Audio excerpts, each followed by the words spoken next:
নবীর সামনে এসে ওমর ফারুক খালি রাগের সুরে থরথর করে কাঁপতেছে। আল্লাহ রাসূল বলে, ওমর কাঁপো কেন?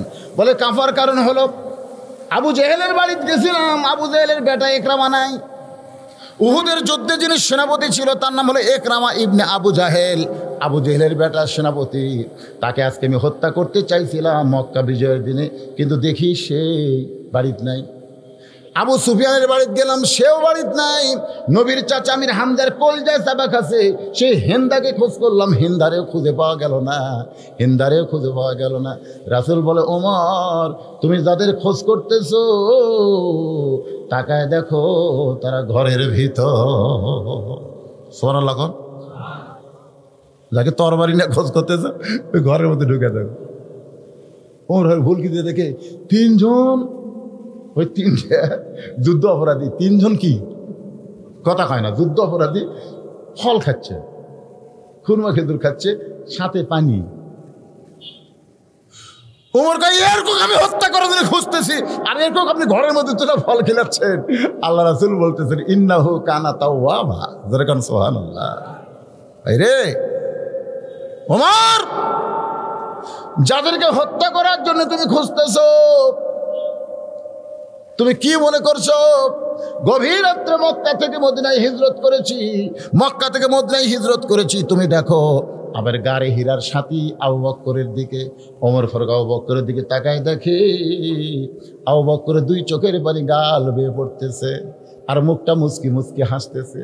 ওমর ফারুক বলে, আবু বকর আজকে মক্কা বিজয়ের রেজাল্ট আপনার কাছে শুনতে চাই। আবু বকর বলে, ওমর 13 বছর মক্কায় নবী কষ্ট করেছে, সাহাবীরা কষ্ট করেছে, যদি নবী গভীর রাত্রে হিজরত না করতো তাহলে আজকে মক্কা বিজয় আমাদের সম্ভব হতো না। আর যাদের কারণে হিজরত করলাম, যাদের কারণে আজকে মক্কা বিজয় হলো, তাদেরকে হত্যা না করে ইসলাম তাদেরকে ক্ষমা করে দিয়েছে। আবু সুফিয়ান, হিন্দা, আবু জেহেলের বেটা ইকরামা তিনজন দাঁড়িয়ে বলে, নবী গো, ও নবী, ইসলাম যদি এত সুন্দর হয় তাহলে আমরা আর কাফের থাকবো না, আমরাও ইসলাম গ্রহণ করে নিলাম। রাসূল বললেন, সাহাবীরা, এই সূরা নসর নাজিল হওয়া এই বিজয়ের মাস 16 ডিসেম্বর বিজয় দিবস, মানে আনন্দ করা, ফটকা ফুটান নয়, বরং আল্লাহর কাছে তওবা করা, আল্লাহ যেন আমাদের স্বাধীনতাটা কিয়ামত পর্যন্ত দেয়। ধরে বলেন ঠিক কিনা? তাহলে দেশটা স্বাধীন করলে হবে না, আমরা কতটুকু স্বাধীন হয়েছি সেটা দেখা লাগবে। আজকে আমি বইয়ের কাছেই পরাধীন, আমি দেখবো এটিএন বাংলার খবর, আমার বউ দেখবে স্টার জলসা, একসাথে হয়, অ্যাক্টিভিটি তো দুটাই হয়, তাহলে চ্যানেল পাল্টান লাগে, চ্যানেল পাল্টান লাগে। আপনি দেখবেন এটিএন বাংলার খবর, বউ বলতেছে না ও খবর বাদ, আমি স্টার জলসা দেখবো। আমি বলতেছে, দেখো গো, খবর হই মাত্র 20 মিনিট, তোমার 20 মিনিট খবর শুনবে আমার স্টার জলসা নাটক চলে যাবে। বউ বলতেছে, ঠিক আছে ঠিক আছে। স্বামী বলতেছে, ঠিক আছে তুমি যা। হ্যাঁ বলছে, দেখছেন আজকে স্বাধীনতা আছে বউয়ের কাছে। বউ ভারতের ভক্ত আর স্বামী বাংলাদেশের ভক্ত, দুইজন দুই জায়গার ভক্ত। এতদিন পরে আপনার বউকে আপনি স্বাধীন করতে পারলেন না, বাংলাদেশের চ্যানেলগুলো মার খাচ্ছে, বাংলাদেশের লোক দেখে না, মেয়েরা সব ভারতের চ্যানেল দেখে। দরকার কথা ঠিক কথা কর না কেন? বাজারে যাবেন, দোকানদারকে বলবে ভারতের ফেয়ার অ্যান্ড লাভলি আছে,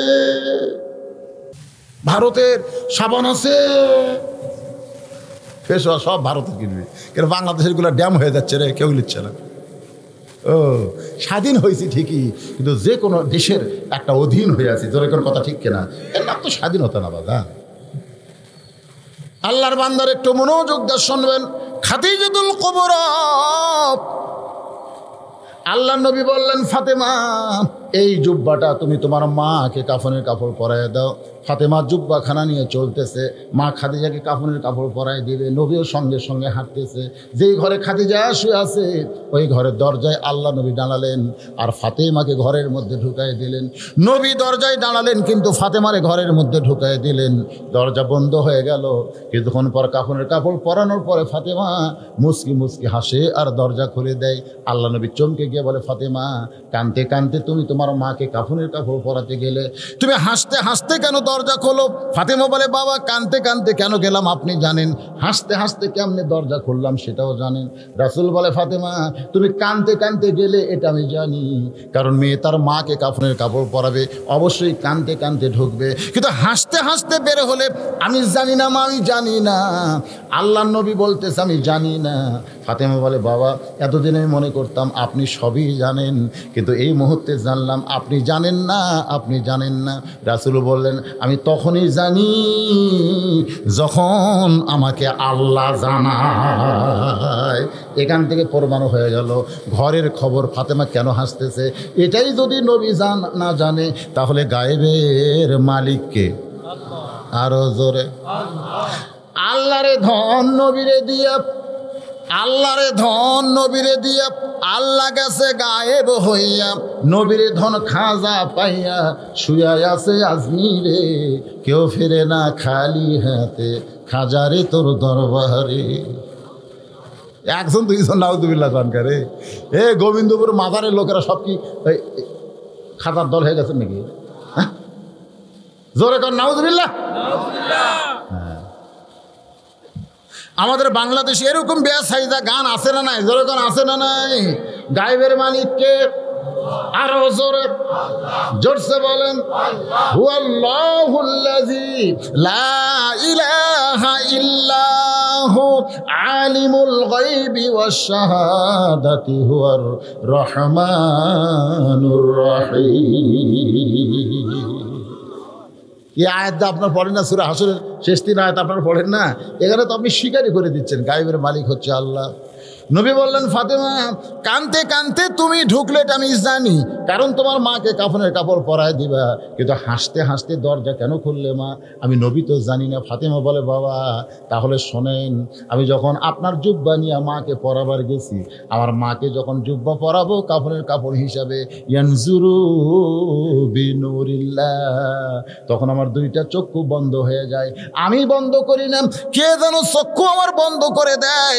আমার মাকে কাপড়ের কাপড় পরাবো, এমন সময় আমার চক্ষু বন্ধ হয়ে গেছে।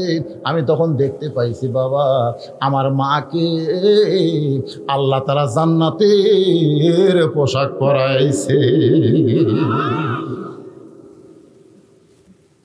সেই জান্নাতি পোশাকের উপরে আমি ফাতেমা আপনার জুব্বাখানা পরায় দিয়ে হাসতে হাসতে দরজা খুললাম। রাসূল কান্দের বলে ফাতেমা যেদিন তোমার মা আমাকে নবী বলে স্বীকার করেছে, ও ফাতেমা দুনিয়াতে কোনো বউ তার স্বামীকে নবী বলে স্বীকার করবে? মনের মধ্যে একটু ডাউট হয় কি হয় না? কারণ আমারে তো হয়, দুনিয়ার সবাই আমাকে হুজুর কয়, কিন্তু বউ আমাকে হুজুর কয় না। আমি কইছিলাম হুজুরকে ডাক দিলে তোমার মুখে একটু শুনবার চাই, কেমন লাগে একটু হুজুর কত? বউ কয় জনগণ চিনে না তাই হুজুর কয়, কিন্তু আমি চিনি মালটা কি। হুজুর এত সহজ নয়, আমরা বইয়ের কাছে হুজুর হওয়ার পারি নাই। আর সর্বপ্রথম নবীকে নবী বলে স্বীকার করেছে খাদিজাতুল কুবরা, সুবহানাল্লাহ। কারণ খাদিজা জানে আমার নবীর ভিতরেও যা বাহিরেও তাই, আর আমাদের বউ জানে এরা বাইরে হুজুর কিন্তু ভিতরে। হাসতেছেন? সর্বপ্রথম আবু বকর ঈমান গ্রহণ করে নাই, আগে করছে খাদিজা, বউ নবী বলে স্বীকার করতে। সুবহানাল্লাহ কর না কেন? সর্বপ্রথম নবী বলে স্বীকার করার সঙ্গে সঙ্গে আমার বিশ্বাস আল্লাহ তোমার মায়ের সঙ্গে ভালো ব্যবহার করবে। আল্লাহ তোমার মায়ের সঙ্গে ভালো ব্যবহার করেছে। নবী খাদিজাতুল কুবরাকে ওই অন্ধকার কবরের মধ্যে নামায় দিচ্ছেন, 2 চোখ দিয়ে দর দর করে পানি পড়তেছে, গাল বেয়ে বেয়ে টপ টপ করে পড়তেছে। আবু বকর বলে ইয়া রাসূলুল্লাহ হুজুর আপনি যদি এমন করে কাঁদেন তাহলে আমরা কেমনে সহ্য করব? রাসূল বলে আবু বকর আমি যখন খাদিজার লাশটা নিয়ে কবরের মধ্যে নামছি আমি নবী হয়ে নামিনি, আমি নবী হয়ে নামিনি, আমি এমন একজন স্বামী আজকে খাদিজাকে হারায়া আমি বড় একা হয়ে গেছি। তোমরা কি জানো এই গভীর রাত্রে সে যতই রাত হোক ঘড়ি দেখে না, ঘড়ি দেখে না। যখন আমি দাওয়াতের কাম শেষ করে দরজায় এসে দাঁড়াইছি, কোনোদিন খাদিজা বলে আমাকে ডাক দেওয়া লাগে নাই। দরজায় দাঁড়ানোর সঙ্গে সঙ্গে খাদিজা দরজা খুলে দেয়। নবী বলেন খাদিজা আপনি দরজা কেমনি খুললেন গো? আমি তো আপনাকে ডাক দেই নাই। খাদিজা বলে হুজুর ওই যে বিবাহের আগে 25 বছর বয়সে আপনাকে তদন্ত করতে গিয়া আপনার দেহ থেকে একটা সুগন্ধ পাইছিলাম, সেই সুগন্ধ এখন আমার আমার নাকের ভিতরে, আপনি হলেন মেশকাম্বর। আপনি যখন চলে যান আমি দরজার কাছে নাকটা লাগাইয়া দাঁড়িয়ে থাকি, আপনি আসা মাত্র আপনার দেহের সুগন্ধ আমার নাকের মধ্যে আসে, আমি সঙ্গে সঙ্গে দরজা খুলে দিই। রাসূল কান্দার বলে, আমার দরজা এখন থেকে আর কে খুলে দিবে? কে আমাকে উরুদ বালিশ বানায় দিবে? আল্লাহ নবী ঘুম থেকে চেতন পায়, দেখে মাথার তলে বালিশ নাই। এই খাদিজার উরাতির উপরে নবী ঘুম থেকে চেতন পায়। নবী বলে, খাদিজা আপনি কি ঘুমাননি? বলে, হুজুর সারা রাত আপনাকে আদর করেছি। আজকে সেই খাদিজা অন্ধকার কবরে, আমার চোখ দিয়ে দর দর করে পানি পড়তেছে। আমি কি করব? সাহাবীরা শোনো, আমার তো করার কিছুই নাই, বড় একা হয়ে গেলাম, আমি বড় একা হয়ে গেলাম। খাদিজাকে কবরে মাটি দেওয়ার পরে আল্লাহ নবী কবর থেকে নড়েন না। সমস্ত সাহাবী যখন কবর থেকে চলে যায়, নবী কবরের পাশে দাঁড়ায় আছেন। ঘন্টার পর ঘন্টা চলে, মুনকির নাকির আসে না। আল্লাহ বলে, হাবিব খাদিজার কবরের পাশে কেন দাঁড়াইছেন? বলে, খাদিজার কবরে মুনকির নাকির পাঠালে উত্তর দিবার পারবে না, খাদিজার পক্ষ থেকে আমি নবী একটু উত্তর দিবার চাই। আল্লাহ বলে, হাবিব ওই খাদিজার কবরের চিন্তায় দুনিয়াতে জীবিত অবস্থায় চোখের পানি দেখে আমি আল্লাহ এত খুশি হয়েছি, খাদিজার কবরে মুনকির নাকির যাবে না, আমি আল্লাহ খাদিজার পক্ষে উত্তর দিয়া দিলাম। এখান থেকে প্রমাণ হয়ে গেল, দুনিয়ার আনন্দ, দুনিয়ার মিছিল, দুনিয়ার বিজয় কিছুই না। মুসলমানের বিজয় হলো মুসলমান হয়ে দুনিয়া থেকে বিদায় নেওয়া লাগবে। আর যতদিন দুনিয়াতে থাকবো আমাদের সকলকে মরার আগেই মৃত্যু চিন্তা নিয়ে মরতে হবে। গ্রহণ করতে চায়। ফাতেমা কান্দের বলে, বাবা মক্কার সবচাইতে ধনবতী রমণী আমার মা, রাখাল থেকে আপনাকে স্বামী হিসেবে গ্রহণ করলো, আজকে সেই মা মারা গেছে। মক্কার দোকানে কি নতুন কোনো কাপড় নাই? নতুন কোনো কাপড় না দিয়া এই পুরাতন জুব্বা কেন দিচ্ছেন গো বাবা? নবী কান্দের বলে, ফাতেমা এই জুব্বা আমি তোমার মাকে দেইনি মা, এই জুব্বাই তোমার মা আমার কাছে চাইছে। ফাতেমা বলে, বাবা এই পুরাতন জুব্বার বিশেষত্ব কি? আল্লাহ নবী বললেন, ফাতেমা এই জুব্বা সাধারণ কোনো জুব্বা নয় মা, এই জুব্বার সঙ্গে আল্লাহর কোরআনের সম্পর্ক রয়েছে। এখন আপনারা বলেন, কোরআনের সম্পর্ক যার সঙ্গে থাকে তার দাম কম না বেশি? ধরে কম না বেশি? কিন্তু আমাদের বাংলাদেশে এই কোরআনের সম্পর্ক যাদের সাথে, তাদের দাম মনে হয় দিন দিন কমতেছে। কথা কয় না? কোরআনের সম্পর্ক পুরাপুরি যারা কোরআন অনুযায়ী চলতে চায়, কোরআনের হক কথা বলবার চায়, তাদের দাম কম না বেশি? বললেন, আপনারা রাস্তাঘাটে, চা স্টলে, দোকানপাটে বলা বলি করেন, আব্দুলের এতিম পোলাকে বিয়ে করে আমি ঠকে গেলাম, আমার জীবনটাই নাকি নষ্ট হয়ে গেছে, এই জন্যই আপনাদেরকে আমি দাওয়াত দিয়েছি। ওগো মক্কার নেতারা, সত্যি করে বলেন তো, আমার জীবন কি নষ্ট হয়ে গেছে? আব্দুলের এতিম পোলাকে বিয়ে করে আমি ঠকে গেছি। আবু জেহেল, উতবা, সাহেবা সবাই সমস্যারে বলতেছি, 100 বার ঠিক, 1000 বার ঠিক। খাদিজা বলতেছে, এখন আপনারাই উত্তর দিবেন আমি জিতলাম না ঠকলাম। 1 নম্বর প্রশ্ন হলো, আপনারা সকলেই বলেন তো, আব্দুলের এতিম পোলার বংশের দাম বেশি না আমার বংশের দাম বেশি? হিসাব করে বলবেন, কার বংশের দাম বেশি? সমস্ত নেতারা বলতেছে, খাদিজা তোমার বংশ নয়, কিয়ামত পর্যন্ত আব্দুলের এতিম পোলার বংশের মতন দামি বংশ এই পৃথিবীতে আর কোনোদিন হবে না। সুবহানাল্লাহ। খাদিজা বলতেছে, তাহলে আপনারাই চিন্তা করেন, উচ্চ বংশের একজন ছেলে আমার স্বামী, আর নিম্ন বংশের মেয়ে হলাম আমি তার বিবি, এদিক দিয়ে কে জিতলো কে ঠকলো? সমস্ত নেতারা বলতেছে, খাদিজা এই দিক দিয়ে তো আপনি জিতে গেছেন। খাদিজা বলতেছে, আমার 2 নম্বর প্রশ্ন হলো, আপনারা বলেন তো, আমার চেহারা সুন্দর না আব্দুল্লাহর এতিম পোলার চেহারা সুন্দর? 2 জনের দিকে তাকায় বলবেন কার চেহারা কেমন সুন্দর। সমস্ত নেতারা চিল্লায় বলে, খাদিজা শুধু তোমার চেহারা কেন, পৃথিবীর সমস্ত সৌন্দর্য যদি এক পাল্লায় দেওয়া হয় আর আব্দুল্লাহর এতিম পোলার চেহারা যদি অন্য পাল্লায় দেওয়া হয়, সমস্ত চেহারার চাইতে আব্দুল্লাহর এতিম পোলার চেহারা সুন্দর হবে। খাদিজা বলে, দেখো তো, তাহলে একজন সুন্দর স্বামী পাইলাম, আমি অসুন্দরী বউ হইয়া এদিক দিয়ে আমি জিতলাম না আব্দুলের এতিম পোলা জিতলো? সবাই বলতেছে এদিক দিয়ে তো তুমি জিতা গেলা। এবার খাদিজা বলতেছে আমার 3 নম্বর প্রশ্ন হলো, তোমরা বলো তো আমার বয়স বেশি না আব্দুলের এতিম পোলার বয়স বেশি? সবাই বলতেছে তুমি হলো 40 আর আব্দুলের এতিম পোলার বয়স হলো মাত্র 25। এখন বলে দেখো তরতাজা একটা যুবক আমার মতন 40 বছরের বিধবাকে বিয়ে করেছে, এদিক দিয়ে আমি জিতলাম না আব্দুলের এতিম পোলা জিতেছে? সবাই বলছে যে এদিক দিয়ে খাদিজা তুমি জিতে গেছো, বয়স্ক মহিলা হয়ে যুবক স্বামী পাইছো। খাদিজা বলতে তাহলে যে দিক দিয়ে যাই সেদিক দিয়ে আমি জিতলাম, তাহলে ঠকলাম কোন দিক দিয়ে? সমস্ত নেতারা বলতে যে ঠকা চিন্তা করেছি, তোমার এত সম্পদ আর তুমি একটা এতিম অনাথকে বিয়ে করলা। খাদিজা বলতেছে অনাথ এতিমকে আমি বিয়ে করেছি, আজকে আমার সমস্ত সম্পদ তোমাদের সামনে এতিমের পায়ে দিয়া দিলাম। লিল্লাহি তাকবীর। আমার যা আছে আমি আজ থেকে সব দিয়ে দিলাম। এখন কে ধনী? এখন কও, আমি যদি সব তার নামে লিখে দিয়ে দিই, এখন আমি হলাম ফকুন্নি আর আব্দুল্লাহর বেটা হলো ধনী, তাহলে কে দিত? একটা ধনীর ঘরে ফকুন্নি বউ হলো। সমস্ত নেতারা মুখ কেলায় ঘর থেকে বার হয়ে যায়। এই জন্যে খাদিজা সাধারণ কোনো নারী না, তার ডিগ্রি হলো খাদিজাতুল কুবরা। জোরে বলেন সুবহানাল্লাহ।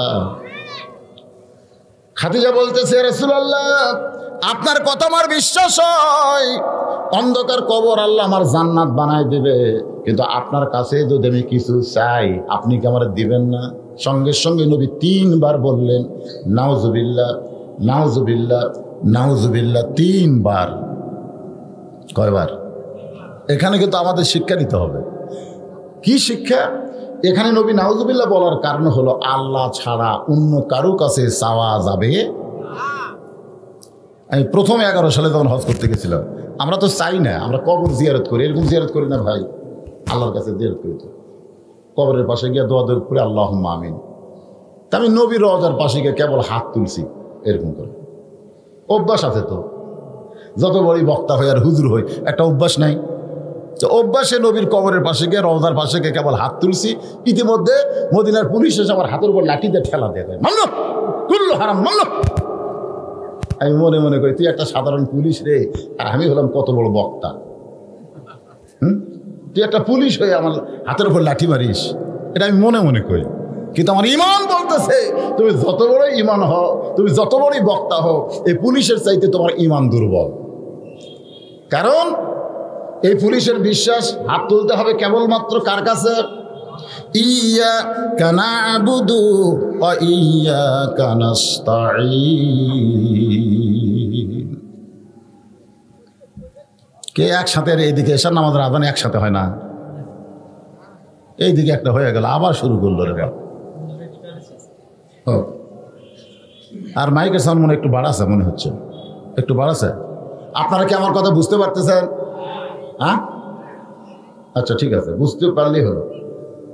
লা ইলাহা ইল্লাল্লাহ লা ইলাহা। যারা দাঁড়িয়ে আছেন আপনার বসেন, জায়গা আছে বসেন।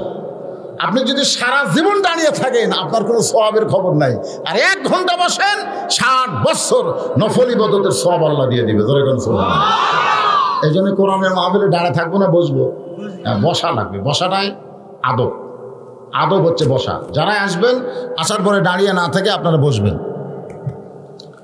আল্লাহর নবী বললেন খাদিজা নাউজুবিল্লাহ নাউজুবিল্লাহ নাউজুবিল্লাহ 3 বার। নাউজুবিল্লাহ বলার কারণ হলো নবী বুঝাইলেন একমাত্র আল্লাহ ছাড়া অন্য কারো কাছে চাওয়া যাবে। জোরে কোন চাওয়া যাবে নাকি? খাদিজা বললেন ইয়া রাসূলুল্লাহ আপনি হলেন ভিতরের জ্ঞানী আর আমি খাদিজা হলাম বাহিরের জ্ঞানী। আপনি শুধু ভিতরের জ্ঞান অর্জন করেছেন, বাহিরের কোনো জ্ঞান আপনার নাই। আসলে আমাদের নবীকে আল্লাহ তাআলা এমন জ্ঞান দিয়েছেন মা ইয়ানতিকু আনিল হাওয়া ইন হুয়া ইল্লা ওয়াহয়ুন ইউহা। মানে নবী আল্লাহ যেটা বলেন নবী সেটাই বলে। ধরে কোন সুবহানাল্লাহ। নবী নফসের খাইশে পড়ে ইচ্ছা মতো একটা কথাও বলেনি। এই জন্য নবীর প্রত্যেকটা কথাই হলো আল্লাহর ওহী। ধরে কোন সুবহানাল্লাহ। তো নবী শুধু ভিতরের জ্ঞান জানে, বাহিরের জানে না। খাদিজা বলে রাসূলুল্লাহ আপনার কাছে যা চাবো তা যদি আল্লাহর না থাকে তাহলে আল্লাহ কেমনে দিবে? আপনার কাছে আমি যা চাবো তা যদি আল্লাহর না থাকে তাহলে আল্লাহ কেমনে দিবে? নবী বলতেছেন খাদিজা আল্লাহর নাই এই কথা মুসলমানের বলাও জায়েজ নাই, আল্লাহর নাই এ কথা কেমনে বলো? খাদিজা বলতেছে হুজুর তাহলে আপনার উপর যে সূরা ইখলাস নাজিল হলো এর ভিতরেই তো আল্লাহর অনেক কিছুই নাই। লাম ইয়ালিদ ওয়া লাম ইউলাদ ওয়া লাম ইয়াকুল লাহু কুফুয়ান আহাদ। আল্লাহর সমকক্ষ কেউ নাই, আল্লাহর কোনো সন্তান কথা কয় না, আল্লাহর কোনো বাপ মাও নাই, আল্লাহর মৃত্যু, আল্লাহর বউ, তো অনেকগুলাই তো আল্লাহর নেই। আমাদের আছে কিন্তু আল্লাহর নেই। এদিক দিয়ে আল্লাহ স্বয়ং সম্পন্ন।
তাকওয়ার লেন্স আপনি ভয় করছেন কাকে? আল্লাহকে। জোরে বলেন কাকে? সেই তাকওয়ার লেন্স আপনার চোখের উপর আল্লাহ সেট করেছে। আজরাইল অনেক বড় হলেও আপনার সম্মানে আল্লাহ তাআলা আজরাইলকে ছোট বানায়া দিছে।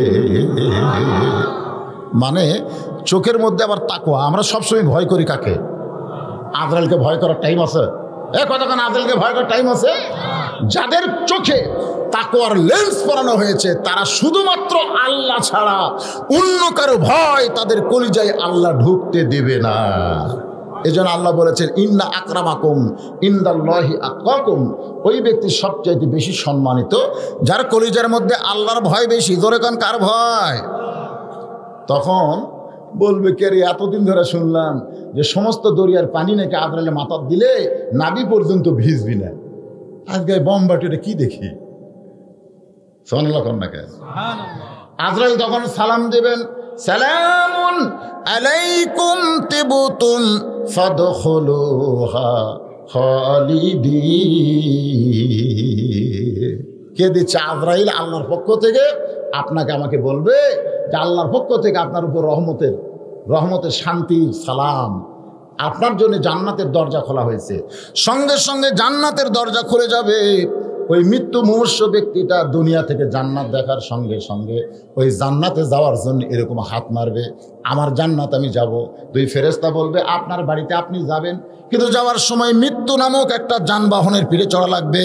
এই মৃত্যু নামক যানবাহনের পিঠে চড়ার সঙ্গে সঙ্গে আপনি আল্লাহর জান্নাতে প্রবেশ করবে।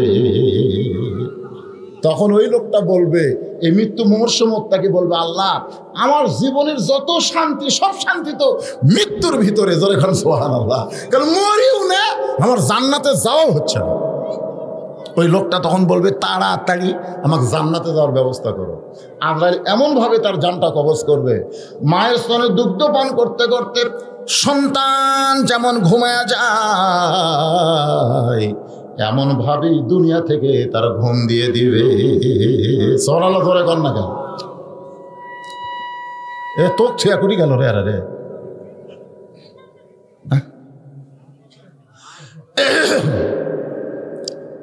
লা ইলাহা ইল্লাল্লাহ। এই যে বাবা শোনো, এই বক্তার কথা মতো মাইক সেট করো, শ্রোতার কথা মতো যদি তুমি মাইক চলাও,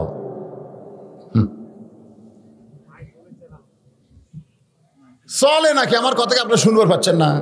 এই শুনবার পালি হবে ভিতরে বাবা, আর চলা লাগবে কি? এই যে এক একজন কথা কোন পাগলা হয়ে গেছে, কখন কি করতেছে তার ঠিক নেই।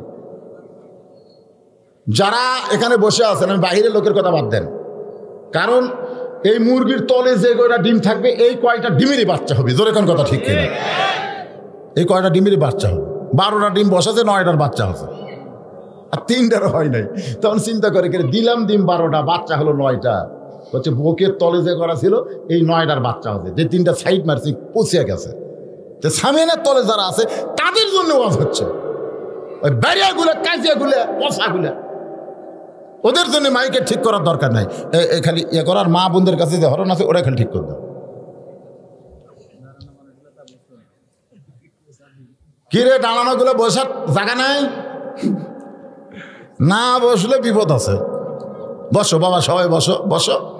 লা ইলাহা ইল্লাল্লাহ, লা ইলাহা।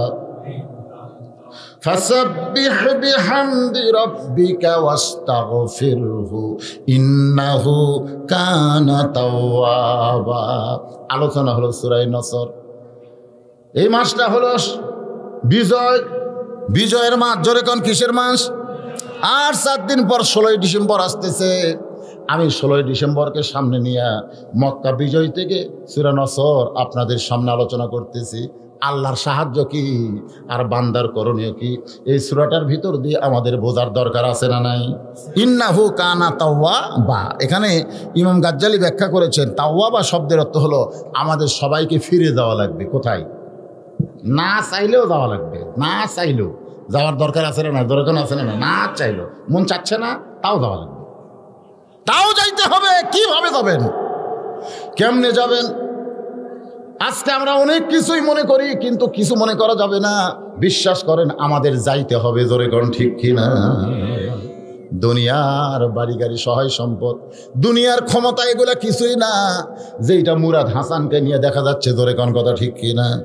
কয়েকদিন আগে কি ক্ষমতা, হ্যাং করেঙ্গে ত্যাং করেঙ্গে। আর আজকে দেখেন বাংলাদেশ থেকে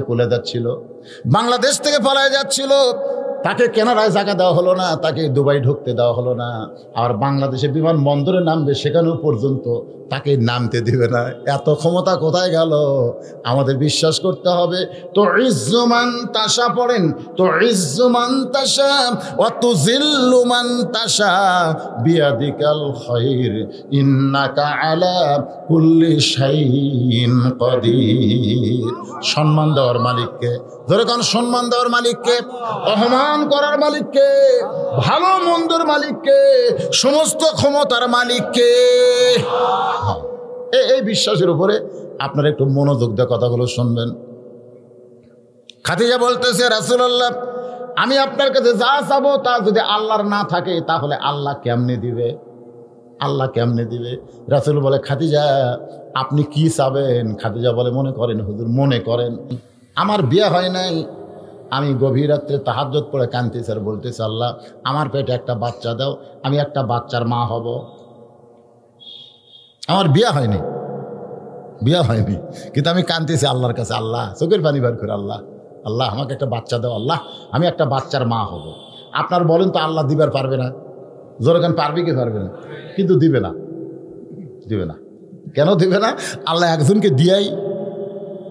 একজনকে দিয়াই যে বিপদে পড়ছিল, তার নাম হলো মরিয়ম। জোরকান তার নাম কি? মরিয়মের পেটে স্বামী ছাড়া একটা বাচ্চা দিয়ে, ভাই বাচ্চা সেই হলো, সমস্ত লোক যা ধরলো জাকারিয়াকে। জাকারিয়া কিন্তু মরিয়মের খালু, মানুষের সন্দেহের চোখ, বোঝেন না? জাকারিয়া আলাইহিস সালাম হচ্ছেন মরিয়মের খালু, তাকে ধরল, এই তুমি খালু হয়ে অকাম করছে। জাকারিয়া মারছে দৌড়, সমস্ত লোক লাঠি না জাকারিয়া আলাইহিস সালামকে গ্রেফতার করতে চায়। জাকারিয়া কান্দের কয়, আল্লাহ কাম করলে তুমি আর পিটুন খাচ্ছি আমি। আল্লাহ কয়, জাকারিয়া আর কোনোদিন করব না। আদমকে আমি বাপ মা ছাড়াই তৈরি করেছি, দুনিয়াতে পাঠাইছি বাপ মা ছাড়া, আর ঈসাকে পাঠাইলাম বাবা ছাড়া। এটা হলো আমার কুদরত। কিয়ামত পর্যন্ত আর স্বামী ছাড়া কোনো মেয়ের পেটে বাচ্চা আসবে? স্বামী ছাড়া মানে পুরুষ ছাড়া। এখন যদি কোনো মেয়ে 14ই ফেব্রুয়ারি পালন করবার যায়, স্বামী ছাড়া আর পেটে বাচ্চা আসছে, এবার জনগণ ধরতে গিয়ে তোর বিয়া হয়নি, তোর পেটে বাচ্চাকে, তখন বলবে আল্লাহ দিছে, আল্লাহ দিছে। আপনার মানবেন? কোন মানবেন? ওই যদি বলে মরিয়ম, ওই একটাই কিয়ামত পর্যন্ত আর স্বামী ছাড়া পুরুষ ছাড়া কোনো নারীর পেটে বাচ্চা আসবে না, এ কথা আল্লাহ ঘোষণা করেছে। সুবহানাল্লাহ বলে। আল্লাহ নবী বলেন, খাদিজা আপনি যতই কান্দেন স্বামী ছাড়া আপনার পেটে আল্লাহ বাচ্চা দিবে না। খাদিজা বলতেছে, হুজুর তাহলে দেখেন, যেটা আল্লাহর কাছে চাইলেও পাওয়া যাবে না সেটা আল্লাহর কাছে কেন চাবো? এই জন্যে আপনার কাছে আমি চাই। নবী বললেন, খাদিজা কি চাবেন?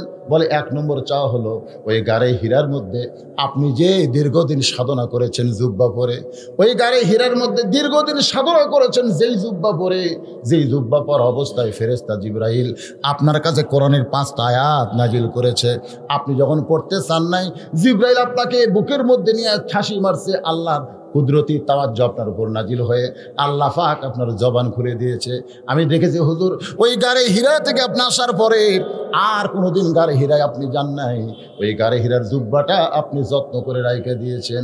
আমার মনের বড় বাসনা, আমি খাদিজা মরে গেলে ওই জুব্বাটা আমার কাফনের কাপড় দিয়া দিবে। আমার 2 নম্বর চাওয়া হলো আপনার পবিত্র হাত দিয়ে খাদিজার দেহখানা কবরের ঘরে নামায় দিবেন। আপনার পবিত্র হাত দিয়া এই খাদিজার দেহটা কবরের ঘরে নামায় দিবেন। আমার 3 নম্বর চাওয়া হলো কবরে মাটি দিয়ে সবাই যখন চলে যাবে, এমন সময় আল্লাহ 2টা ফেরেশতা কবরে পাঠাবে। ওই 2টা ফেরেশতা নিয়ে কি আপনাদের চিন্তা হয়? চিন্তা হয়? একজন আমার কয়, হুজুর কিসের চিন্তা? প্রশ্ন আউট, উত্তর আউট। এই পরীক্ষার কোনো ভ্যালু আছে? ভ্যালু আছে? আমাদের বাংলাদেশের খালি প্রশ্ন আউট হলেই সাথে সাথে সাংবাদিক সম্মেলন, প্রশ্ন আউট কেন হলো রে? ছাত্রকের জীবন নষ্ট। আর আল্লাহ দেখেন আউট করে দিছে, মান রব্বুকা 1 নম্বর প্রশ্ন, অমা দিনুকা 2 নম্বর প্রশ্ন, অমান নাবিউকা 3 নম্বর প্রশ্ন। এখন দেখো আমি আল্লাহ দয়া করে তোমাকে করে প্রশ্ন আউট করে দিলাম, উত্তর লিয়া তোমরা কবরত আসো। তোর এখন কথা ঠিক কিনা? কত দয়াবান দেখছেন, আগে আউট করে দিছে। তাও যেন আমার বান্দারা পরীক্ষায় পাস করে, তারপরেও যে পারবি না, তারপরেও গিয়ে পারবে না। কেন পারবে না?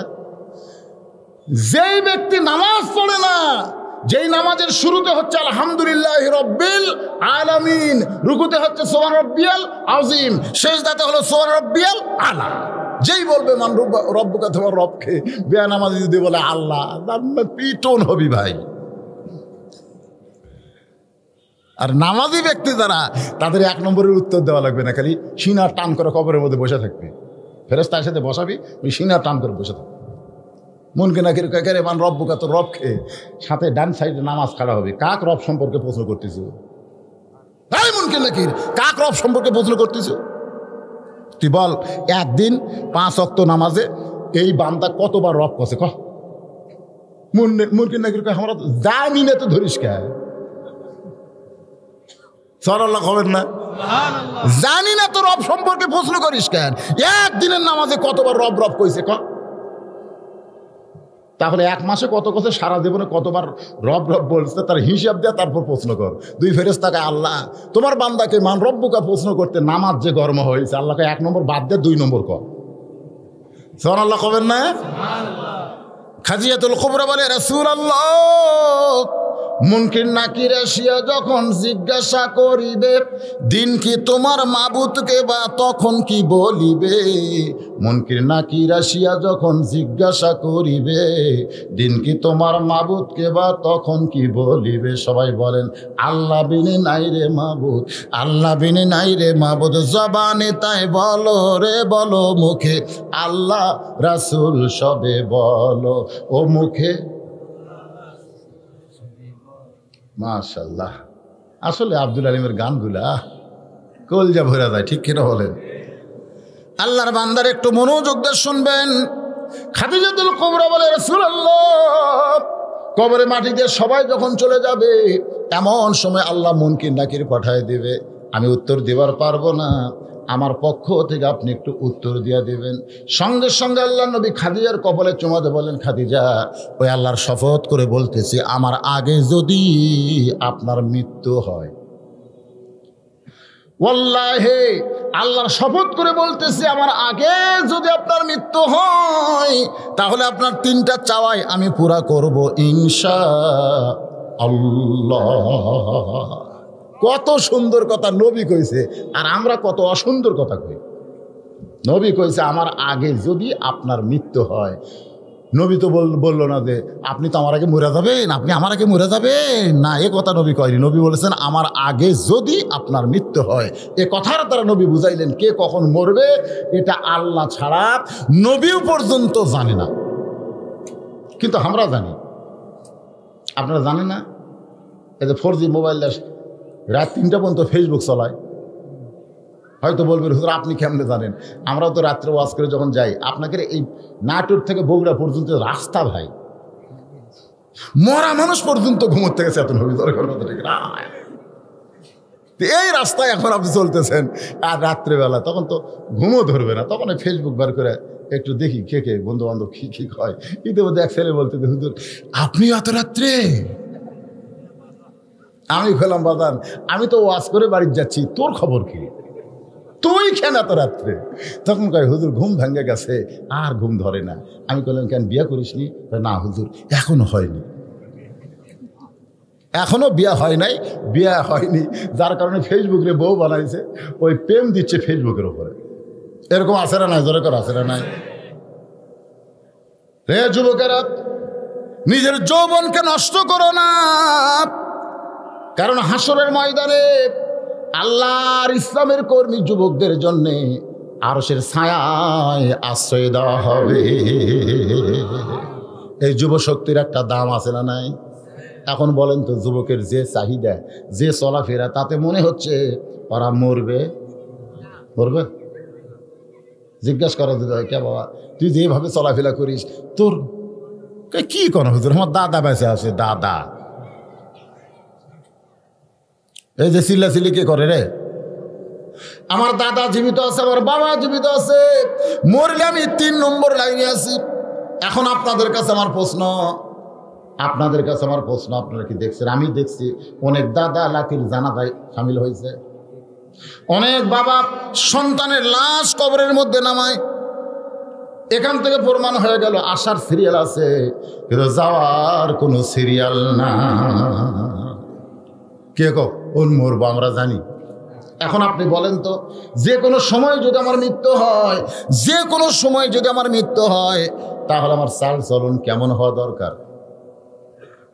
চা স্টলে বসতেছে, মানে বাম হাতে সিগারেট, ডান হাতে সিগারেট আর বাম হাতে চার কাপ লিয়া দেখছি আমি, দেখে কথা এই খাচ্ছে আর বলতেছে উমুকের ফাঁসি হলো, উমুকের ফাঁসি হলো, উমুকের ফাঁসি হবে, ফাঁসি দিয়ে দম। আমি আস্তে করে বললাম, ভাই কয় কাপ খাচ্ছিস? বলে 1 কাপ খাচ্ছি হুজুর। আরো 2 কাপ খা। তবে আমাকে চা খাওয়াবেন মানে? বলে তুই যে সুন্দর কথা বলতেছিস, উমুকের ফাঁসি হলো, উমুকের ফাঁসি হলো, উমুকের ফাঁসি হবে, ফাঁসি দিয়ে দম, মানে ফাঁসি দিবি। এ পর্যন্ত তুই যতগুলো কথা বলছিস উমুকের ফাঁসি, কিন্তু তোর মৃত্যু, তো তোর মৃত্যুর খবর কি? হুজুর আমি তখন মৃত্যু নিয়ে টেনশন করি না, আমার টেনশন খালি ফাঁসি নিয়ে। আমি বলো পাগলা, ফাঁসির তারিখ আছে রে, মরার কোনো তারিখ নেই। আপনার বলেন তো ফাঁসির তারিখ আছে না নাই? কিন্তু মরার কোনো তারিখ নাই। এই বাংলাদেশে আমরা যারা মৃত্যুবরণ করতেছি অধিকাংশই কিন্তু তারিখ ছাড়া, অধিকাংশই বেঈমান হয়ে মারা যাচ্ছে। হয়তো বলবেন হুজুর বেঈমান হয়ে মরতেছে, আপনি কেমনে বোঝেন? ইমাম গাজ্জালী বলেছেন, জীবিত অবস্থায় যে ব্যক্তি সুন্দর ছিল মরার পরে তার চেহারাটা হয়ে গেল কালো। জীবিত অবস্থায় সুন্দর মানুষ মরার পরে চেহারাটা কালো হয়ে গেছে, বুঝবেন ওই লোকটা বেঈমান হয়ে মারা গেছে। হুজ্জাতুল ইসলাম ইমাম গাজ্জালী বলেন, যে ব্যক্তি জীবিত অবস্থায় দেখতে খারাপ ছিল, কালো ছিল, কিন্তু মরার পরে তার চেহারাটা ফর্সা দেখা যায়, সুন্দর দেখা যায়, তাহলে বুঝবেন ওই লোকটা ঈমান নিয়ে দুনিয়া থেকে বিদায় নিয়েছে। যে কোনো সময় আমাদের মৃত্যু হবে, যে কোনো সময় যদি মৃত্যু হয় তাহলে আমরা কোনোদিন বলতে পারবো না অহংকারী কথা। আল্লাহ নবী বললেন, খাদিজা আমার আগে যদি আপনার মৃত্যু হয় তাহলে আপনার 3টা চাওয়াই আমি পুরো করব ইনশা। আল্লাহ নবী দুনিয়াতে আছেন, মা খাদিজা দুনিয়া থেকে বিদায় নিলেন। মা খাদিজা যখন দুনিয়া থেকে বিদায় নিয়েছে, এমন সময় নবী তাকায় দেখে নবীর বাড়ির মধ্যে 4টা মেয়ে কাঁদতেছে। মা খাদিজার পেট থেকে আল্লাহ 4টা মেয়ে দান করেছেন। 3টা ছেলে দিয়েছিলেন, কিন্তু ছেলেগুলো অকালে চলে গেছে। আর 4টা মেয়েকে আল্লাহ তাআলা হায়াত দিয়েছিলেন। একটা মেয়ের নাম হলো কুলসুমা, একটা মেয়ের নাম হলো জয়নাব, আর একটা মেয়ের নাম হলো রোকেয়া, আর একটা মেয়ে সকলেই জানি নাম হলো খাতুনে জান্নাত ফাতেমাতুজ জোহরা। তাহলে মেয়ে কয়টা? 4 মেয়ে। 3টা মেয়ে কাঁদতেছে, কান্নার শব্দ নবীর কানে আসতেছে। মা মরে গেছে, মেয়েরা কাঁদতেছে, কান্নার শব্দ নবীর কানে আসতেছে। কিন্তু একটা মেয়ের দিকে নবী লক্ষ্য করে দেখে মেয়েটা কাঁদতেছে, কিন্তু কান্নার কোনো শব্দ নাই। 2 চোখ দিয়ে দর দর করে পানি পড়তেছে। ফাতেমার কান্না। কেন কাঁদতেছে? এই কান্নার পিছনে শুধু মা মরে যায় না, এই কান্নার পিছনে আরো অনেক কাহিনী আছে। মা খাদিজাতুল কুবরা গভীর রাত্রে নবীকে বলে, ওগো নবী, জন্মের আগে আপনি বাবা হারাইছেন, 6 বছর বয়সে আপনি মা হারাইছেন। আপনার সঙ্গে যখন আমার বিয়ে হলো, আপনার চাচা আবু তালেব আপনাকে আমার হাতে তুলে দিল। আমি সেদিন থেকে আপনাকে লালন পালন করতেছি, যদিও আপনার স্বামী, তারপরেও আপনাকে লালন পালন করতেছি। ওগো নবী, আপনি যখনই কলেমার দাওয়াত দিবার যান, আমি গোপনে গোপনে আপনার পেছনে যাই, আমি গোপনে গোপনে আপনার পেছনে যাই। মক্কার কোনো কাফের বেঈমান আপনাকে অত্যাচার করবে, এটা আমি খাদিজা সহ্য করতে পারবো না। কিন্তু হুজুর আমি মরে যাওয়ার পর আপনার দেখাশোনা কে করবে? আপনার দেখাশোনা করার তো কেউ দুনিয়াতে থাকলো না। এমন সময় 6-7 বছরের মেয়ে ফাতেমা দৌড়ে এসে ওই মায়ের চোখের পানি মুছে দিয়ে বলে, মা আমার বাবাকে নিয়ে আপনি কোনো টেনশন করবেন না। আপনি যেমন আমার বাবাকে আশ্রয় দিয়ে রেখেছিলেন আসলের তলে, আমিও তেমন আমার বাবাকে দেখে সরে রাখতে চাই। খাদিজাতুল কুবরা দুনিয়া থেকে বিদায় নেওয়ার পরে 3টা মেয়ে মা মা বলে কাঁদতেছে, আর ফাতেমার চোখ দিয়ে দর দর করে পানি পড়তেছে। আমার বাবার দেখার আর কেউ থাকলো না রে, 2 চোখ দিয়ে দর দর করে পানি পড়তেছে। নবী কান্না থেকে বুঝতে পারলেন, নবী ফাতেমাকে ডাক দিলেন। ফাতেমা যখন নবীর ঘরের মধ্যে ঢুকেছে, আল্লাহ নবী বললেন, মা তোমার মা দুনিয়া থেকে বিদায় নেওয়ার আগে আমার একটা ওসিয়ত করে গেছে, এই ওসিয়তটা কিন্তু পালন করা লাগবে। ফাতেমা বলে, বাবা আমার মা কি ওসিয়ত করেছে? আল্লাহ নবী বলতেছেন, তোমার মা বলেছে ফাতেমাই যেন আমাকে গোসল করায় দেয়, ফাতেমাই যেন আমাকে কাফনের কাপড় পরায় দেয়, এই ওসিয়ত করেছে। ফাতেমা বলতেছে, বাবা আমার আরও 3টা বোন আছে, সেই 3টা বোনকে নিয়ে কি আমি মারে গোসল করাতে পারবো না? আমার আরও 3টা বোন আছে, তাদেরকে নিয়ে কি আমি মারে কাফনের কাপড় পরাতে পারবো না? আল্লাহর নবী বললেন, ফাতেমা আল্লাহর মা, তোমার মা শুধু তোমার কথায় আমাকে ওসিয়ত করেছে। এখান থেকে বোঝা গেল ওসিয়ত জায়েজ, ওসিয়ত সুন্নাত, ওসিয়ত ওয়াজিব, এরকম আছে। এটা কিন্তু ওয়াজিব ওসিয়ত, ওয়াজিব। আপনি যদি ওসিয়ত করেন যে আমি মরে গেলে মসজিদের মুয়াজ্জিন আমাকে গোসল করাবে, মসজিদের মুয়াজ্জিন, আপনি খেয়াল করে দেখেন আপনার এলাকার কোন মুয়াজ্জিন ঠিক মতো আজান দেয়, সেই মুয়াজ্জিনকে আপনি আগেই 10,000 টাকা দিয়ে থবেন যে ভাই হাই মরে গেলে তুই আমাকে গোসল করাবো, আগে দিয়ে থবেন। এটার নাম হলো হাদিয়া। এটার নাম কি? হাদিয়া। যে তুমি মুয়াজ্জিন, তোমার মাথা সবচাইতে উপরে থাকবে হাসরে। আল্লাহ রাসূল বলেছেন, নবী সাহাবীদের চাইতেও আল্লাহর ওলিদের চাইতেও মুয়াজ্জিনকে আল্লাহ বেশি সম্মান হাসরে দিয়ে তার মাথা রাখবে সবার উপরে, নূরের একটা টুপি তার মাথায় পরিয়ে দেওয়া হবে। সুবহানাল্লাহ। তো এখন মুয়াজ্জিন আপনাকে গোসল করাবে, ওসিয়ত করলেন, আপনি ওসিয়ত করে গেছেন যে আপনার গোষ্ঠীর মধ্যে কোনো মৌলবি নাই, তা আপনার জানাজা কে পড়াবে? তা আপনি একজন ভালো হুজুরকে ওসিয়ত করলেন যে হুজুর আপনার আগে যদি আমি মরে যাই আমার জানাজাটা আপনি পড়াবেন। আচ্ছা ঠিক আছে, যে কবরে আপনি 50,000 বছর থাকবেন সে কবরটা খুঁড়বে কে? কবরটা কে খুঁড়বে? নামাজি না বেনামাজি? এর একটা ওসিয়ত নাই? কথা কন না কেন? না পাইকারি হারে সবাই? আমার এলাকায় দেখছি মানুষ মরে গেলে ওই মানুষটা যে কত বড় অনাথ এতিম হয়, আহারে। আর যাই জীবিত আছে তাকে বলতেছে, ভাই আমরা কবর খুলবার যাচ্ছি, তুমি 5 প্যাকেট সিগারেট দাও। মানে ওরা কবর খুলবার যাচ্ছে, 5 প্যাকেট সিগারেট দাও। তখন ওই কী করবে? এরা তো পারতেছে না, ছেলেরা তো পারতেছে না। এখন ওই 5 প্যাকেট সিগারেট দিয়েছে, ওরা ওটি থেকে কোদাল কান্দত লিয়ে সিগারেট ধরাচ্ছে, ওটি থেকেই কবরের গোরস্থানের মধ্যে যে সিগারেট বন্ধ হয়নি, চলতিছে, ফুরে গেলে আবার ধরাচ্ছে, আবার কোদাল মারতেছে, মানে জমির আল কাটপে গেছে, মানে পুকুর খুঁড়বার কাছে, ওইটাতে কবর খুঁড়তেছে, ওদিকে ওদের খেয়ালই নেই। কারণ এরা নামাজে পড়ে না, বেনামাজি বেশিরভাগই। ধরে কোন কথা ঠিক কি? দুনিয়ার একটা বাড়ি আপনি বানাবেন, যেমন তেমন মিস্ত্রি দেখে বাড়ি বানান, কথা কান, যেমন তেমন মিস্ত্রিকে বাড়ি বানান। আমি 3 তলা 4 তলা একটা বিল্ডিং করব, এলাকার মধ্যে সবচাইতে ভালো মিস্ত্রিকে, সে যেন আমার বিল্ডিংটা বানায় দেয়। যে বিল্ডিং আপনি থাকতে পারবেন না, সেই বিল্ডিং বানানোর যদি ভালো মিস্ত্রি লাগে, যে কবরে 50,000 বছর আপনি থাকবেন, সেই কবরের ঘর বানাতে ভালো মিস্ত্রির দরকার নাই? এখন ভালো মিস্ত্রির দরকার নাই না? যাই তাই যাই তাই কবর কেন খুঁড়বে? আপনি একজন মুসলমান ওসিয়ত করেন, মা খাদিজা ওসিয়ত করেছে ফাতেমা যেন আমাকে গোসল করায় দেয়, ফাতেমা যেন আমাকে কাফনের কাপড় পরায়। ফাতেমা বলতেছে, বাবা আরও 3টা বোন থাকার পরেও মা আমার ব্যাপারে কেন ওসিয়ত করলো আপনি কি জানেন? আল্লাহ রাসূল বলে, ফাতেমা তোমার কাছে আমি বলতে চাচ্ছিলাম না, তারপরেও তুমি যখন শুনতে চাও শোনো। একদিন গভীর রাত্রে তোমার মা আমার কাছে বলতেছে, ইয়া রাসূলুল্লাহ আপনি সব খবর আল্লাহ আপনাকে জানায়, বলেন তো আমি মরে গেলে আমার কি হবে? আমার কোনো সুখের খবর আপনার কাছে আছে? রাসূল খাদিজার কবলে চুমাতে বলেন, খাদিজা আপনি জানেন এই দুনিয়াতে 10 জন পুরুষকে আল্লাহ জান্নাতের সার্টিফিকেট দিয়েছে, আবার 10 জন নারীকেও আল্লাহ জান্নাতের সার্টিফিকেট দিয়েছে। পুরুষের মধ্যে 1 নম্বর হলো আবু বকর, আর নারীদের মধ্যে 1 নম্বর হলো খাদিজাতুল কুবরা। আপনি হলেন নারী জাতির 1 নম্বর জান্নাতি। মা খাদিজা মুস্কি মুস্কি যখন হাসে, রাসূল বলে, খাদিজা কি হাসি? বলে, ইয়া রাসূলুল্লাহ তাহলে পুরুষের মধ্যে 2 নম্বর হলো হযরত ওমর, নারীদের মধ্যে 2 নম্বরের নাম বলেন। আল্লাহ নবী বলে, খাদিজা 2 নম্বর কে হলে ভালো হয়? 2 নম্বর কে হলে ভালো হয়? আয়েশা হলে ভালো হয় না হাফসা হলে ভালো হয় না উম্মে সালমা হলে ভালো হয়? তখন কিন্তু একটা বউ নবীর ছিল না যতদিন খাদিজা জীবিত ছিল। ধরে কোন কথা ঠিক কিনা? আসলে এটা আমি বলতেছি, তখন নবীর কোনো বিবি ছিল না, শুধু ছিল নাম কি? খাদিজা। খাদিজা বললেন, ইয়া রাসূলুল্লাহ 2 নম্বর ফাতেমা হলে ভালো হয়। আমার কলিজার টুকরা ফাতেমাকে আল্লাহ জানো উমর ফারুকের মতন পুরুষের 2 নম্বর নারীদের বানায়া দেয়। আল্লাহ রাসূল মুস্কি হাসিতে বললেন, খাদিজা আপনি ফাতেমাকে 2 নম্বর জান্নাতি ঘোষণা করার কথা বলতেছেন, অথচ আপনার ফাতেমা তো জান্নাতি নয়, আপনার ফাতেমা তো জান্নাতি নয়। সঙ্গে সঙ্গে খাদিজা চিৎকার করে বলে, রাসূলুল্লাহ আমার ফাতেমা যদি জান্নাতি না হয় তাহলে ফাতেমার খবর কি? রাসূল বললেন, জান্নাতি নারীদের নেত্রী।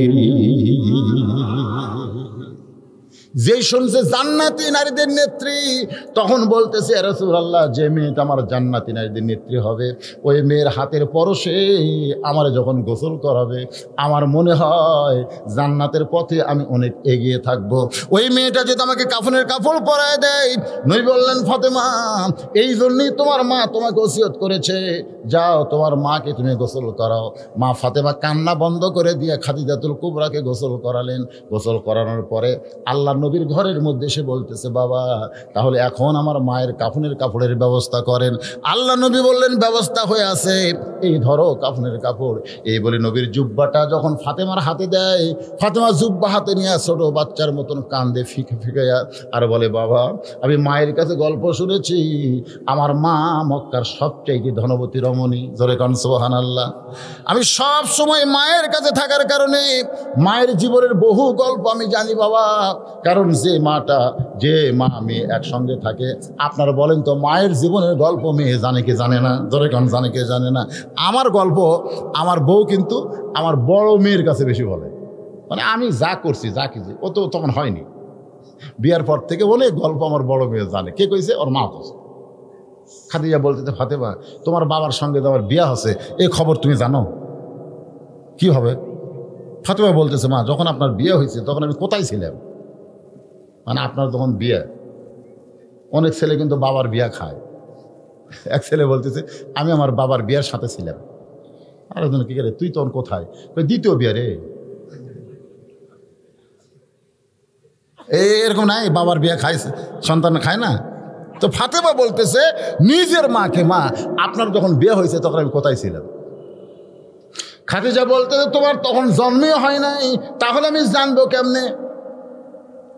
অথচ আল্লাহ তাআলা কোরআনে বলেছেন, আলাম তারা কাইফা ফাআলা রাব্বুকা বিআসহাবিল ফিল। ওই কাবা ঘর ধ্বংস করে আসা হস্তি বাহিনীকে কি আপনি দেখেছেন?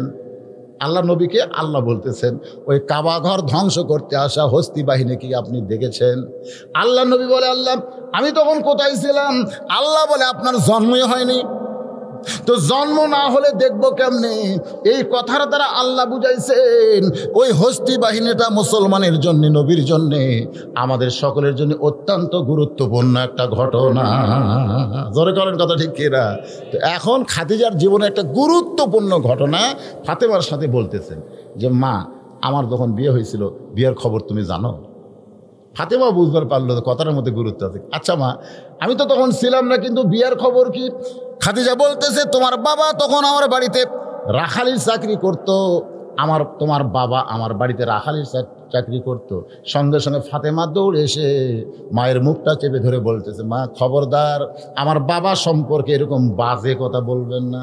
আল্লাহ রাসূল বলেছেন, ছেলেদের চাইতে মেয়েরা বাবাকে বেশি দয়া করে। মায়ের বিরুদ্ধে আপনি বলেন, মেয়ে কিছুই বলবে না, কিন্তু বাবার বিরুদ্ধে বলা শুরু করেন, সঙ্গে সঙ্গে মেয়েটা কিন্তু আর স্থির থাকতে পারবে না। এই জন্যে আল্লাহ নবী বলেছেন, রে বাবারা, যে মেয়ে তোমাদেরকে বেশি দয়া করে সেই মেয়েকে তোমরাও বেশি দয়া করবে। সুবহানাল্লাহ না গা? হ্যাঁ, বেশি দয়ার কথা আল্লাহ নবী বলেছেন। নবী যখন কোনো জায়গায় যেতেন তখন সর্বশেষে ফাতেমার কাছে যেতেন। কার কাছে? সর্বশেষে যাওয়ার সময় সবার শেষে ফাতেমার কাছে যেতেন। আবার কোনো জায়গা থেকে যখন আসতেন সর্বপ্রথম নবী ফাতেমার কাছে যেতেন। জোরে খান সুবহানাল্লাহ। হ্যাঁ, সবসময় যাওয়ার সময় শেষে, আসার সময় আগে। বলেন তো এর মধ্যে গুরুত্ব কি? গুরুত্ব আছে না নাই? আপনি যদি বাজার থেকে 1 কেজি মিষ্টি কিনেন, কিংবা হয়তো 10টা মিষ্টি কিনছেন কিংবা 20টা মিষ্টি কিনছেন, ওই মিষ্টির প্যাকেট এনে কিন্তু ছেলের হাতে দেওয়া যাবে না, দেওয়া লাগবে মেয়ের হাতে। আপনি দেখবেন, আমি দেখেছি তো, আমার দেখা, মেয়েটা মিষ্টির প্যাকেট খুলে দেখতেছে মিষ্টি হলো 6টা। ওই মানুষ গুনতেছে আব্বা মা আর ভাই, আব্বা মা আর ভাই। মানুষ কয়টা? 3টা না 4টা? কিন্তু ওই মেয়ে কিন্তু 4টা গুনতিছে না, সবসময় গুনতিছে আব্বা 2, মা 2, ভাই 2, 6 মিষ্টি 3 জনক দিয়ে দিছে। তখন আব্বা বলতেছে কে মা তোরটা? তোমরা খালি আমার খাওয়া, তোমরা খালি আমার খাওয়া।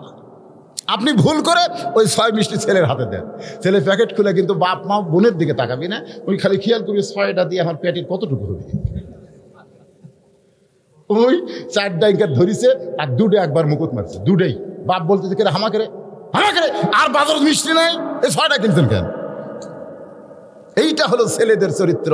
আর মেয়েদের চরিত্র হলো আর নিজে খায় না, বাপ মাকে খাওয়াবার চাই। জোরে কর কথা ঠিক কিনা? এই জন্য মেয়েদেরকে ঠকাবেন না। অনেক হাজী সাহেব হজ করতে যাওয়ার আগে 20 বিঘা জমি ছেলেরে দিছে 18 বিঘা, মেয়ের দিছে 1 বিঘা, তাও খাড়িয়ার ধারত। খাড়িয়ার ধার বোঝেন না, যেখানে আবাদ হয় না, ওই অনাবাদি 1 বিঘা মেয়েকে দিছে, আর 18 বিঘা ছেলেরে দিছে, আর বইয়ের জন্য 1 বিঘা রাখছে। হজ করবার যাচ্ছে, যাওয়ার সময় বলতেছে আমি কাউরে ঠকাইনি, আমি সবাইকে দিয়া হজ করবার যাচ্ছি, যদি মরে যাই, যদি মরে যাই। আল্লাহ রাসূল বলেন তুমি কোরআনের ফরজকে অস্বীকার করে নিজে নিজে বন্টন করলে ইচ্ছে মতো তোমার হজ তো কবুল হবেই না, বরং তোমার দেহের সঙ্গে যাদের দেহ লাগবে তাদেরও হজ কবুল হওয়ার সম্ভাবনা নাই। ওই শয়তানকে পাথর না মারা ওই বেয়াদব হাজীকে পাথর মারলে সব বেশি হবে। আল্লাহ নবীর বিবি খাদিজা বলতেছেন ফাতেমা তোমার বাবা আমার বাড়িতে যখন রাখাল ছিল, সঙ্গে সঙ্গে ফাতেমা মুখটা চাইপা ধরে বলতেছে মা আমার বাবার সম্পর্কে বাজে কথা আপনি বলতে পারবেন না। তার মানে মেয়েরা বাবার কোনো কষ্টের কথাই স্বীকার করতে চায় না। খাদিজা বললেন মা আগে শোনো, যখন রাখাল ছিল তখন আমি বেলকুনির মধ্যে আরাম করতেছিলাম, আমার দাসীকে নিয়ে, আমার দাসী তখন আমার চুল বিলাই দেয়, চুলের মধ্যে তেল দিয়ে দেয়। এমন সময় দেখি দুপুরবেলায় সমস্ত রাখালগুলো ঘরের মধ্যে আরাম করতেছে। খাদিজাতুল কুবরা চমকে গেল। হাজার হাজার উট দুম্বা মাঠে ময়দানে, আর সেই উট দুম্বাকে চড়ানো বাদ দিয়া রাখালগুলো দুপুরবেলায় ঘরের মধ্যে আরাম করে। রাখালের সর্দারকে তলব করলেন। রাখালের সর্দার খাদিজার সামনে দাঁড়ায় বলে মালকিন এই দুপুরবেলায় আমারে ডাকলেন কেন? বলে ডাকার কারণ হলো হাজার হাজার উট দুম্বা মাঠে ময়দানে, আর তোমরা দুপুরবেলা আরাম করো, ঘুম পাড়ো, তাহলে আমার উট দুম্বার খবর কি? রাখালের সর্দার বলে মালকিন ও মালকিন এমন একটা রাখাল আমরা পেয়েছি ভাগ্য গুণে, সুবহানাল্লাহ খান, এমন একটা রাখাল পেয়েছি ভাগ্য গুণে, আপনার উট দুম্বা দেখতে 100 রাখাল দিয়েও কন্ট্রোল করা যায় না। আর ওই রাখাল যখন চাকরিতে জয়েন করেছে, ওই রাখালের চেহারা দেখে কথা শোনে আপনার উট দুম্বাগুলো সব ভদ্র হয়ে গেছে। চেহারা দেখে আর কথা শুনে, কথা খাদিজা কয় জন্তু জানোয়ার কোনোদিন মানুষ রাখালের বাধ্য হয়? এই গাঁজাখুরি গল্প, গাঁজাখুরি। রাখালের সর্দার বলে বিশ্বাস যদি না হয় তাহলে আপনি তদন্ত করে দেখতে পারেন, তদন্ত করে দেখতে পারেন, কিংবা তদন্ত কমিটি করতে পারেন। আপনি মালকিন, আপনাকে তদন্ত করতে কেমনে বলবো? আপনি তদন্ত কমিটি করেন। আমাদের বাংলাদেশে এরকম তদন্ত কমিটি আছে না নাই? খাদিজা বলতেছে কাকে তদন্ত করতে পাঠাবো? সে যদি রাখালের শত্রু হয়, সে যদি রাখালের শত্রু হয়, কাকে আলেমদের তদন্ত কমিটি করব? সে যদি আলেমের শত্রু হয়। আমাদের বাংলাদেশে চোরের তদন্ত নাই, কোনো ডাকাতের তদন্ত নাই, অনেক ইমাম মুয়াজ্জিনের তদন্ত কমিটি আছে। ধরে কোন ঠিক কিনা? ইমাম সাহেব মসজিদের মধ্যে কি কয়, কি ওয়াজ করে, সেইটার তদন্ত হচ্ছে। ইমামের দাড়ি এক মুষ্টির নিচে না উপরে, তার তদন্ত হচ্ছে। একজনও দূরে থাকে মুখ মানে ইমামের দাড়ির দিকে, ইমামের দাড়ি এই এক মুষ্টির নিচে না উপরে, এই দাড়ি। তো বলতে ভাই এটা কি দেখতেছে? বলে আল্লাহ রাসূল বলেছে কমপক্ষে এক মুষ্টি দাড়ি রাখা লাগবে। তো হুজুরের দাড়ি তো ছোট দেখা যায়। তখন বলতেছে তোর দাড়ি আমার নাই, তাই বলে হুজুরের থাকা লাগবে না? আজকে সভাপতি সাহেবের নাই, তাই বলে প্রধান বক্তার থাকা লাগবে না? আপনারাই কর।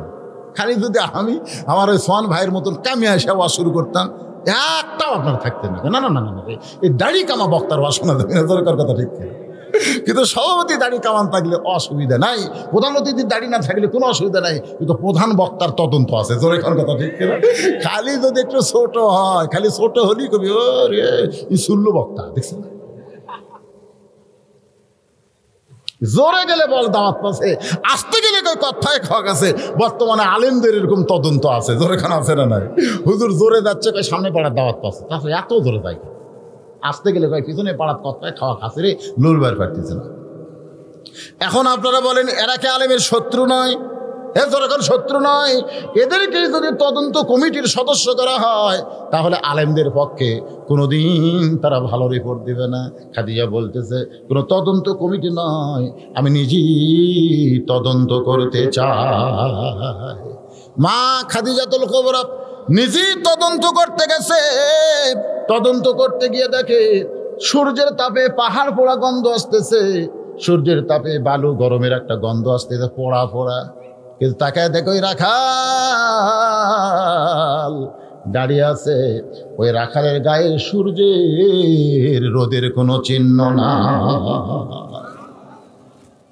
খাদিজাতুল কুবরা চিন্তা করে কে ছায়া দিল এ রাখালকে, কে ছায়া দিল? আর একটু নিকটে গিয়ে তাকায় দেখে এক খণ্ড মেঘ ওই 25 বছর রাখালের মাথার উপরে ছায়া দেয়। খাদিজা বলে ফাতেমা, তোমার বাবাকে আমি স্বামী হিসাবে কেমনে গ্রহণ করলাম শোনো। আমি আশ্চর্য হয়ে গেলাম। কিছুক্ষণ পরে দিকে রাখাল বসলো, ওই ম্যাকটা নিচের দিকে চলে আসলো। আমি আরো একটু হয়ে গেছি, এই মাত্র এমন সময় তোমার বাবার মাথার চুল দাড়ি নড়তেছে। সেই চুল দাড়ি নড়ার বাতাস আমার নাকের ভিতরে, ও যেন বাতাস নয়, মিষ্কাম্বরের সুগন্ধ আসতেছে। দুনিয়ার কোনো বাতাস নয়, এই বাতাস যেন আল্লাহ জান্নাতের দরজা খুলে দিয়েছে। আমি আর একটু নিকটে গেলাম, আস্তে আস্তে নিকটে গিয়ে দেখি 25 বছরের রাখাল উট দুম্বা কেন বাধ্য, খাইতে বললে খায়, যাবার করলে চলে যায়। আমি রাখালের মুখের দিকে তাকায় দেখি 400 গ্রহ তারা, তারি নূরের ইশারা, নইলে যে অন্ধকারে ডুবিত এই ধরনী। সবাই বলেন নবী মোর পরশমণি, নবী মোর সোনার খনি, নবী নাম ভাবে যে জন সেই তো দোজা। সে নামে সুর ধরিয়া পাখি যায় গান করিয়া, সে নামে সুর ধরিয়া পাখি যায় গান করিয়া, সে নামে আকুল হলো, সে নামে আকুল হলো মওলায় আমার কাদের গনি। নবী মোর পরশমণি, নবী মোর সোনার খনি, নবী নাম ভাবে যে জন সেই তো দোজা হানের ধ্বনি। নিদানে আখেরাতে তরাইতে পুলসিরাতে, কান্ডারি হইয়া নবী পার করিবেন সেই তরণী। আলহামদুলিল্লাহ। খাদিজাতুল কুবরা এক দৌড়ে বাড়িতে চলে এসে দরজা বন্ধ করে দেয়। যেই দাসী মাথার চুল আশ্রয় দিচ্ছিল সেই দাসী বলে মালকিন রাখালের তদন্ত করতে গেলেন, তদন্তের রিপোর্ট না দিয়ে দরজা কেন বন্ধ করে দিলেন? খাদিজা বলে দাসী রে, তদন্তের রিপোর্ট হলো রাখালের চাকরি ক্যান্সেল করে দিল। রাখালের চাকরি ক্যান্সেল, এক ছোট বাচ্চা না বুঝে গায় সুবহানাল্লাহ। আসলেই তো তাই, রাখালের চাকরি ক্যান্সেল করে দিলাম। দাসী মূর্খ মানুষ না বুঝে কানতে কানতে আবু তালেবের কাছে গিয়ে বলে মুরব্বী, আপনার এতিম ভাতিজাকে কেমন ভাবে লালন পালন করলেন, আজকে খাদিজা কি দেখলো রাখালের চাকরিতে ক্যান্সেল হয়ে গেল। চাকরি ক্যান্সেল। আবু তালেব নবীর ঘরে গিয়ে দেখে 25 বছরের যুবকের দর দর করে পানি পড়তেছে। আবু তালেব বলে বেটা কি অপরাধ করলি, খাদিজা রাখালের চাকরি ক্যান্সেল করে দিল। নবী কান্দের বলে চাচা আমি কোনো অপরাধ করিনি, কি কারণে ক্যান্সেল করলো আপনি খোঁজ নেন। আবু তালেব খাদিজার বাড়িতে এসে দেখে সুন্দর করে খাদিজা একটা চেয়ার সাজায় রাখছে। খাদিজা জানে যে আবু তালেব তো অবশ্যই আমার বাড়িতে আসবে। যেই মাত্র ঘরের মধ্যে খাদিজা হাতটা ধরে বলে চাচা মেহেরবানি করে আপনি একটু চেয়ারে বসেন। আবু তালেব বলে মা আমার এতিমকে চাকরি থেকে ক্যান্সেল করে দিয়া আমার চেয়ারে বসাই বাপ, আমি আমার এতিমকে এত ভালোবাসি, আমি চেয়ারের মধ্যে বসতে পারবো না। খাদিজা বলে চাচা আপনার এতিমকে, আপনার রাখালকে চাকরি ক্যান্সেল করার কারণ হলো আমি তাকে আমার স্বামী হিসাবে গ্রহণ করতে চাই। ফাতেমা কান্দের বলে, বাবা, মক্কার সবচাইতে ধনবতী রমণী আমার মা, রাখাল থেকে আপনাকে স্বামী হিসেবে গ্রহণ করলো, আজকে সেই মা মারা গেছে। মক্কার দোকানে কি নতুন কোনো কাপড় নাই? নতুন কোনো কাপড় না দিয়া এই পুরাতন জুব্বা কেন দিচ্ছেন গো বাবা? নবী কান্দের বলে, ফাতেমা, এই জুব্বা আমি তোমার মাকে দেইনি মা, এই জুব্বাই তোমার মা আমার কাছে চাইছে। ফাতেমা বলে, বাবা, এই পুরাতন জুব্বার বিশেষত্ব কি? আল্লাহ নবী বললেন, ফাতেমা, এই জুব্বা সাধারণ কোনো জুব্বা নয় মা, এই জুব্বার সঙ্গে আল্লাহর কোরআনের সম্পর্ক রয়েছে। এখন আপনারা বলেন, কোরআনের সম্পর্ক যার সঙ্গে থাকে তার দাম কম না বেশি? ধরে কম না বেশি? কিন্তু আমাদের বাংলাদেশে এই কোরআনের সম্পর্ক যাদের সাথে, তাদের দাম মনে হয় দিন দিন কমতিছে। কথা কয় না? কোরআনের সম্পর্ক পুরাপুরি যারা কোরআন অনুযায়ী চলতে চায়, কোরআনের হক কথা বলবার চায়, তাদের দাম কম না বেশি? বেশি দাম বেশি হল। একটা দিক দিয়ে আপনার ঠিক আছে, শুধু আপনার বুঝতে পেরে বলতে পারতেন। আমার এলাকার এক হাফেজ সাহেব আমাকে বলতেছে, হুজুর, গত জুম্মায় আমার জীবন সার্থক, গত জুম্মায় আমার জীবন সার্থক হয়ে গেছে। আমি বললাম, কেন বাবা? বলে, হুজুর, এমপি সাহেব মসজিদের মধ্যে আসলো, কিন্তু আমার পিছনে খাড়া হয়ে নামাজ পড়লো। আমি যখন সামনে গেলাম তখন মনে মনে করলাম, এমপি তুই যতই দামি হ, ভিতরে ঢুকে দেখ কার দাম বেশি। ধরে কোন কথা ঠিক কিনা? আসলে এমপি বলেন, মন্ত্রী বলেন, তাদের দাম কিন্তু বাইরে আছে না নাই? ধরে কেন আছে? কিন্তু ভিতরে ঢুকে দেখেন, সবাই বলবে, হুজুর আপনি সামনে যান, হুজুর আপনি সামনে যান। ইমাম সামনে দেয়, মনে মনে চিন্তা করে, আজকে রুকুর মধ্যে এমপিকে ইচ্ছা করলে আমি ধীরে ধীরে সুবহান রাব্বিয়াল আযীম, সুবহান রাব্বিয়াল আযীম ধীরে ধীরে বলে বেশিক্ষণ ওপর করে রাখা পারবো। ধরে কেন পারবো না? পারবো ইচ্ছা করলে। আমি ইচ্ছা করলে তাড়াতাড়ি উঠে পারি, আমি ইচ্ছা করলে বেশিক্ষণ ওপর করে তোর পারি। আগে এমপির দিকে তাকালো, তাকায় দেখে যে উরা তার পেট মোটা, উরা তার পেট মোটা তাদের হয়, তাদের রুকু করতে খুব কষ্ট হয়। ধরে ঘর কথা ঠিক আছে? রুকু মানে কি? মাজা সোজা করা লাগবে রে, উটের মতো ভাঁজ করে দিলে রুকু হবি রে, একার তরতরা সোজা করতে হবে, ঠিক কিনা বলেন? হ্যাঁ। তো এখন ইমাম সাহেব যায় সুবহান রাব্বিয়াল আযীম দম খায়, এমপি খালি পিঠ কসলায়। ইমাম মনে মনে করে, যতই কসলা আমি না তোলা পর্যন্ত মাথা তুলবার পারবো না। তার মানে কি বোঝা গেল? ইমামের দাম কম হলেও সম্মান কম না বেশি? ধরে বলেন, সম্মান কম না বেশি? আল্লাহর বান্দারা এই কোরআনের সঙ্গে যারা সম্পর্ক রাখবে, তাদের দাম হয়তো বাংলাদেশে কম হতে পারে, কিন্তু আল্লাহ তাদের সম্মান বাড়ায় দিবে। আল্লাহ নবী বলেছেন, খায়রুকুম মান তাআল্লামাল কুরআন ওয়া আল্লামা। ওই ব্যক্তির সবচাইতে সম্মানী এবং দামি যে আল্লাহর কোরআন শিখেছে এবং অপরকে কোরআনের শিক্ষা দেয়। রাসূল বলেছেন, এই হাদিসটা আমি যখন পড়ি তখন খুব চিন্তা হয় যে নাওমুল আলেমে খায়রুম মিন ইবাদাতে জাহেল। নাওমুল আলেমে খায়রুম মিন ইবাদাতে জাহেল। মূর্খের ইবাদতের চাইতেও আলেমের নিদ্রা হলো উত্তম। ধরে এখন সুবহানাল্লাহ। আচ্ছা, আপনারা দু একজন লোক ওটা বসা করতেছেন কি এশার নামাজের টেনশনে আছেন? হ্যাঁ, আজান অনেক আগে হয়ে গেছে, তো এশার নামাজ আমি যদি ওই এশা পর্যন্ত ওয়াজ করতাম তাহলে তো আপনারা 1 ঘন্টা ওয়াজ করতেন। কারণ 3 ওয়াক্ত নামাজে মানুষের হুঁশ থাকে না। একটা হলো আসর, মাগরিব আর এশা, যত তাড়াতাড়ি মারে। ধরে কোন কথা ঠিক করে খালি পাড়াবেন, আসর পড়তি মাগরিব, মাগরিব পড়তি এশা। আল্লাহ রাসূল বলেছেন, তোমাদের যদি কষ্ট না হতো তাহলে আমি নবী এশার নামাজ একটু বিলম্বে পড়া পছন্দ করি। সুবহানাল্লাহ না কেন? তো এতদিন আপনার নামাজ পড়েছেন কটার সময়? কটার সময় পড়ছেন? 7টায়। আজকে 8টা পর্যন্ত হবে, কেবল বাজতেছে 7:52। এখনো তো 8টাই বাজেনি না। এই যে ওটা বসা, কিসের ডায়াবেটিস? আমি যখন ঠেজে আইছি তখন থেকে এ পর্যন্ত 1 ঘন্টা 52 মিনিট হচ্ছে। কি শেষ পর্যন্ত শুনবেন না? তাহলে ওটা বসা।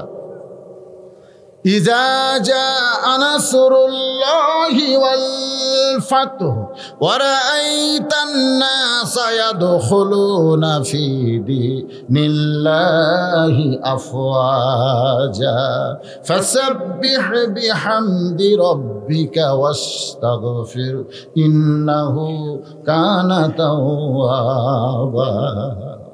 নবীর সামনে এসে ওমর ফারুক খালি রাগের সুরে থরথর করে কাঁপতেছে। আল্লাহ রাসূল বলে ওমর কাঁপো কেন? বলে কাঁপার কারণ হলো আবু জেহেলের বাড়িতে গেছিলাম, আবু জেহেলের বেটা ইকরামা নাই, উহুদের যুদ্ধে যিনি সেনাপতি ছিল তার নাম হলো ইকরামা ইবনে আবু জাহেল, আবু জেহেলের বেটা সেনাপতি। তাকে আজকে আমি হত্যা করতে চাইছিলাম মক্কা বিজয়ের দিনে, কিন্তু দেখি সেই বাড়িতে নাই। আবু সুফিয়ানের বাড়িতে গেলাম, সেও বাড়িতে নাই। নবীর চাচা আমির হামজার কলজায় সাবাক আছে, সেই হিন্দাকে খোঁজ করলাম, হিন্দারেও খুঁজে পাওয়া গেল না, হিন্দারেও খুঁজে পাওয়া গেল না।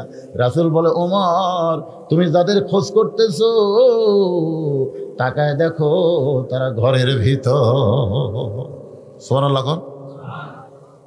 যাকে তরবারি না খোঁজ করতেছো ওই ঘরের মধ্যে ঢুকে যাবে। ওর ভুল কি দিয়ে দেখে তিনজন, ওই তিনটে যুদ্ধ অপরাধী, তিনজন কি কথা কয় না, যুদ্ধ অপরাধী ফল খাচ্ছে, খুরমা খেজুর খাচ্ছে, সাথে পানি। ওমর কয় এরকম আমি হত্যা করার জন্য খুঁজতেছি, আর এরকম আপনি ঘরের মধ্যে তোলা ফল খেলাচ্ছেন। আল্লাহ রাসূল বলতেছেন ইন্নাহু কানা তাওয়াবা। যেরকম সুবহানাল্লাহ। রে ওমর, যাদেরকে হত্যা করার জন্য তুমি খুঁজতেছো,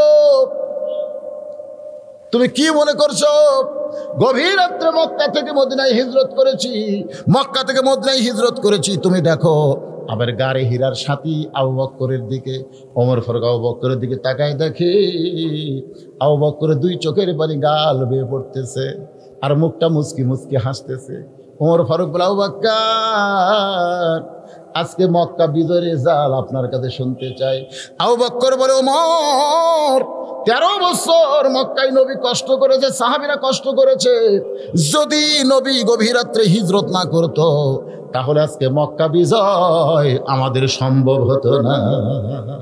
আর যাদের কারণে হিজরত করলাম, যাদের কারণে আজকে মক্কা বিজয় হলো, তাদেরকে হত্যা না করে ইসলাম তাদেরকে ক্ষমা করে দিয়েছে। আবু সুফিয়ান, হিন্দা, আবু জেহেলের বেটা ইকরামা তিনজন দাঁড়িয়ে বলে নবী গো, ও নবী ইসলাম যদি এত সুন্দর হয় তাহলে আমরা আর কাফের থাকবো না, আমরাও ইসলাম গ্রহণ করে নিলাম। রাসূল বললেন সাহাবীরা এই সূরা নসর নাজিল হওয়া এই বিজয়ের মাস 16 ডিসেম্বর বিজয় দিবস, মানে আনন্দ করা, ফটকা ফুটান নয়, বরং আল্লাহর কাছে তওবা করা। আল্লাহ যেন আমাদের স্বাধীনতাটা কিয়ামত পর্যন্ত দেয়। ধরে বলেন ঠিক কি না? তাহলে দেশটা স্বাধীন করলে হবে না, আমরা কতটুকু স্বাধীন হয়েছি সেটা দেখা লাগবে। আজকে আমি বইয়ের কাছেই পরাধীন। আমি দেখবো এটিএন বাংলার খবর, আমার বউ দেখবে স্টার জলসা, একসাথে হয়, অ্যাক্টিভিটি তো দুটাই হয়, তাহলে চ্যানেল পাল্টান লাগে, চ্যানেল পাল্টান লাগে। আপনি দেখবেন এটিএন বাংলার খবর, বউ বলতেছে না ও খবর বাদ, আমি স্টার জলসা দেখবো। আমি বলতেছে দেখো গো খবর হই মাত্র 20 মিনিট, তোমার 20 মিনিট খবর শুনবে আমার স্টার জলসা নাটক ছেড়ে দেবে। বউ বলতেছে ঠিক আছে ঠিক আছে, স্বামী বলতেছে ঠিক আছে তুমি যা। হ্যাঁ বলছে দেখছেন আজকে স্বাধীনতা আছে বউয়ের কাছে। বউ ভারতের ভক্ত আর স্বামী বাংলাদেশের ভক্ত, দুইজন দুই জায়গার ভক্ত। এতদিন পরে আপনার বউকে আপনি স্বাধীন করতে পারলেন না, বাংলাদেশের চ্যানেলগুলো মার খাচ্ছে, বাংলাদেশের লোক দেখে না, মেয়েরা সব ভারতের চ্যানেল দেখে। দরকার কথা ঠিক কথা কর না কেন? বাজারে যাবেন দোকানদারকে বলবে ভারতের ফেয়ার অ্যান্ড লাভলি আছে, ভারতের সাবান আছে, ফেস ওয়াশ সব ভারতের কিনবে, কেন বাংলাদেশের গুলো ড্যাম হয়ে যাচ্ছে রে, কেউ নিচ্ছে না। ও স্বাধীন হয়েছি ঠিকই, কিন্তু যে কোনো দেশের একটা অধীন হয়ে আছে। দরকার কথা ঠিক কিনা? এর নাম তো স্বাধীনতা না বাবা। আল্লাহর বান্দার একটু মনোযোগ দিয়ে শুনবেন। খাদিজাতুল কুবরা, আল্লাহ নবী বললেন ফাতেমা এই জুব্বাটা তুমি তোমার মাকে কাফনের কাপড় পরায় দাও। ফাতেমা জুব্বাখানা নিয়ে চলতেছে, মা খাদিজাকে কাফনের কাপড় পরায় দিবে। নবীও সঙ্গে সঙ্গে হাঁটতেছে। যেই ঘরে খাদিজা শুয়ে আছে ওই ঘরের দরজায় আল্লাহ নবী দাঁড়ালেন আর ফাতেমাকে ঘরের মধ্যে ঢুকাই দিলেন। নবী দরজায় দাঁড়ালেন কিন্তু ফাতেমারে ঘরের মধ্যে ঢুকাই দিলেন। দরজা বন্ধ হয়ে গেল। কিছুক্ষণ পর কাফনের কাপড় পরানোর পরে ফাতেমা মুচকি মুচকি হাসে আর দরজা খুলে দেয়। আল্লাহ নবী চমকে গিয়ে বলে ফাতেমা কানতে কানতে তুমি তোমার তোমার মাকে কাফনের কাপড় পরাতে গেলে তুমি হাসতে হাসতে কেন দরজা খোলো? ফাতেমা বলে, বাবা কাঁদতে কাঁদতে কেন গেলাম আপনি জানেন, হাসতে হাসতে কেমনে দরজা খুললাম সেটাও জানেন। রাসূল বলে, ফাতেমা তুমি কাঁদতে কাঁদতে গেলে এটা আমি জানি, কারণ মেয়ে তার মাকে কাফনের কাপড় পরাবে, অবশ্যই কাঁদতে কাঁদতে ঢুকবে, কিন্তু হাসতে হাসতে বের হলে আমি জানি না মা, আমি জানি না। আল্লাহর নবী বলতেছে আমি জানি না। ফাতেমা বলে, বাবা এতদিন আমি মনে করতাম আপনি সবই জানেন, কিন্তু এই মুহূর্তে জানলাম আপনি জানেন না, আপনি জানেন না। রাসূল বললেন, আমি তখনই জানি যখন আমাকে আল্লাহ জানায়। এখান থেকে প্রমাণ হয়ে গেল ঘরের খবর ফাতেমা কেন হাসতেছে। এটাই যদি নবী না জানে তাহলে গায়েবের মালিককে আরো জোরে আল্লাহরে ধন নবীরে দিয়া, আল্লাহরে ধন নবীরে দিয়া, আল্লাহ গেছে গায়েব হইয়া, নবীরে ধন খাজা পাইয়া, শুয়া আছে আজমিরে, কেউ ফিরে না খালি হাতে, খাজারে তোর দরবারে। একজন দুইজন নাউজুবিল্লাহ জানকারে, এ গোবিন্দপুর মাজারের লোকেরা সব কি খাজার দল হয়ে গেছে নাকি? হ্যাঁ, জোরে কর নাউজুবিল্লাহ। আমাদের বাংলাদেশে এরকম বেসাইজা গান আছে না নাই? জোরে গান আছে না নাই? গায়েবের মালিককে আরো জোরে জোরসে বলেন, হুয়াল্লাহুল্লাযী লা ইলাহা ইল্লাহু আলিমুল গায়বি ওয়াশ শাহাদাতি হুয়ার রহমানুর রহিম। এই আয়াতটা আপনার পড়েন না? সূরা হাসরের শেষ 3 আয়াত আপনারা পড়েন না? এখানে তো আপনি স্বীকারই করে দিচ্ছেন গায়েবের মালিক হচ্ছে আল্লাহ। নবী বললেন, ফাতেমা কানতে কানতে তুমি ঢুকলে এটা আমি জানি, কারণ তোমার মাকে কাফনের কাপড় পরায় দিবা, কিন্তু হাসতে হাসতে দরজা কেন খুললে মা?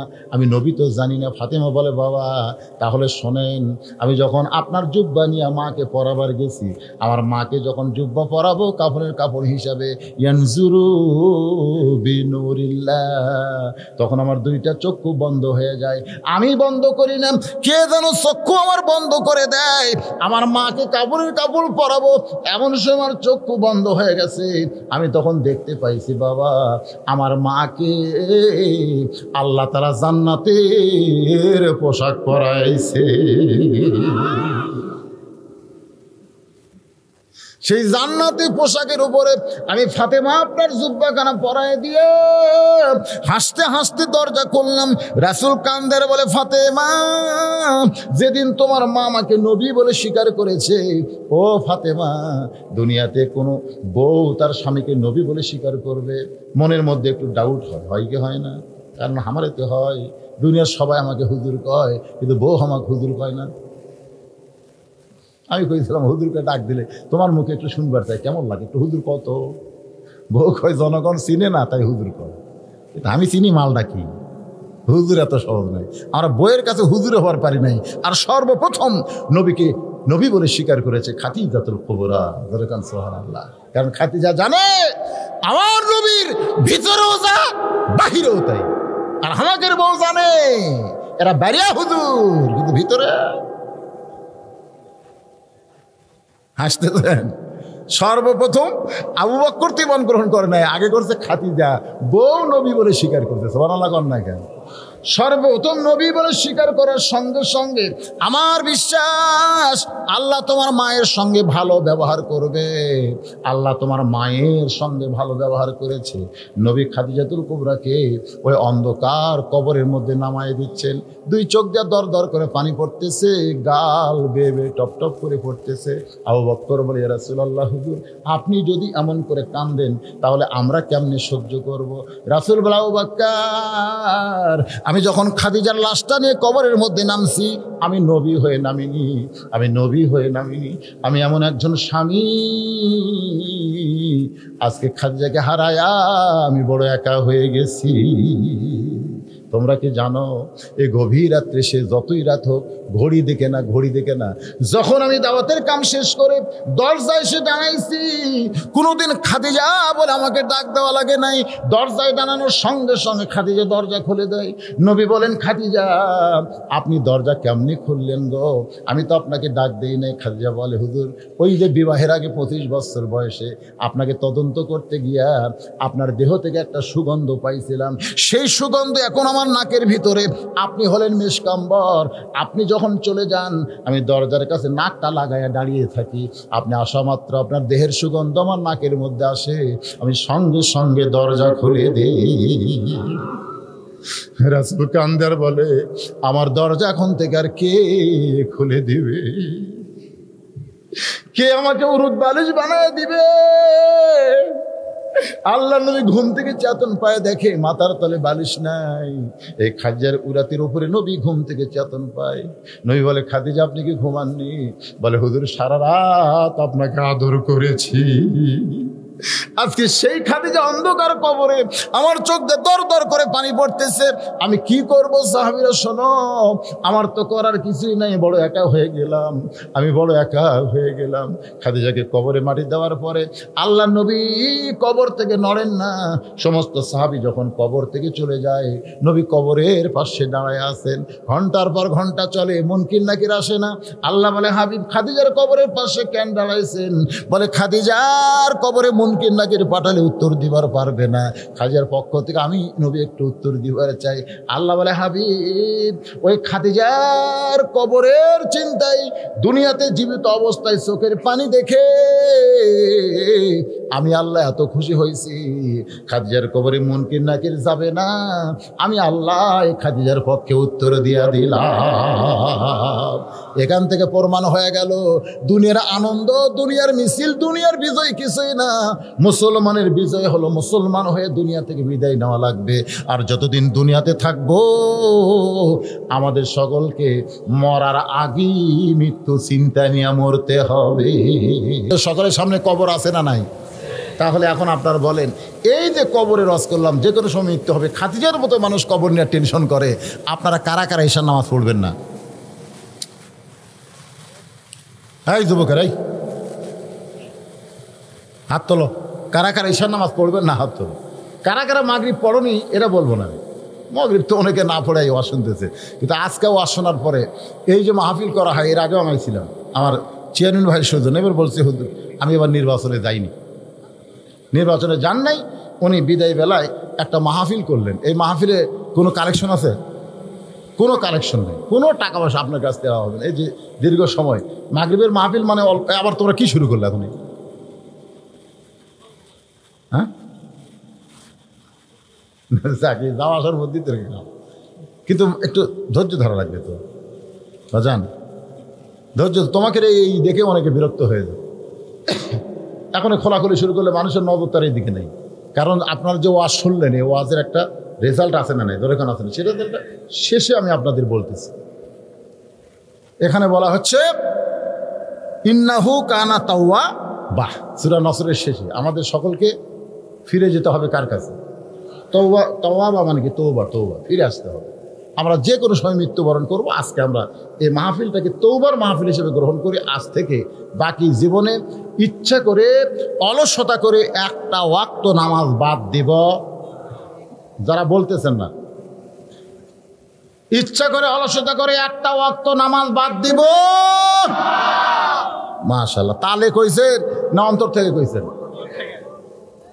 আজকের এই মাহফিলটাই আল্লাহ কবুল করে নেবে ভাইজান, আল্লাহ কবুল করে নেবে ইনশাআল্লাহ। যারা এখানে এসেছেন সকলে, যারা দাঁড়িয়ে আছেন আপনারা সকলে বসেন। ইস্তিগফার, আস্তাগফিরুল্লাহ রব্বি মিন কুল্লি জামবি ওয়া তুবু ইলাই, আস্তাগফিরুল্লাহ রব্বি মিন কুল্লি জামবি ওয়া তুবু ইলাই। আজকের মাহফিলের সম্মানিত সভাপতি সাহেব ওয়াজ শুরু করার কিছুক্ষণ পরে আইছে, এখন আইছে মোনাজাতের আগে। কিছু বলবে না? কিছু বলবে না? আল্লাহুম্মা আমিন। আল্লাহুম্মা আনতাস সালাম ওয়া মিনকাস সালাম, তাবারাকতা ইয়া যাল জালালি ওয়াল ইকরাম।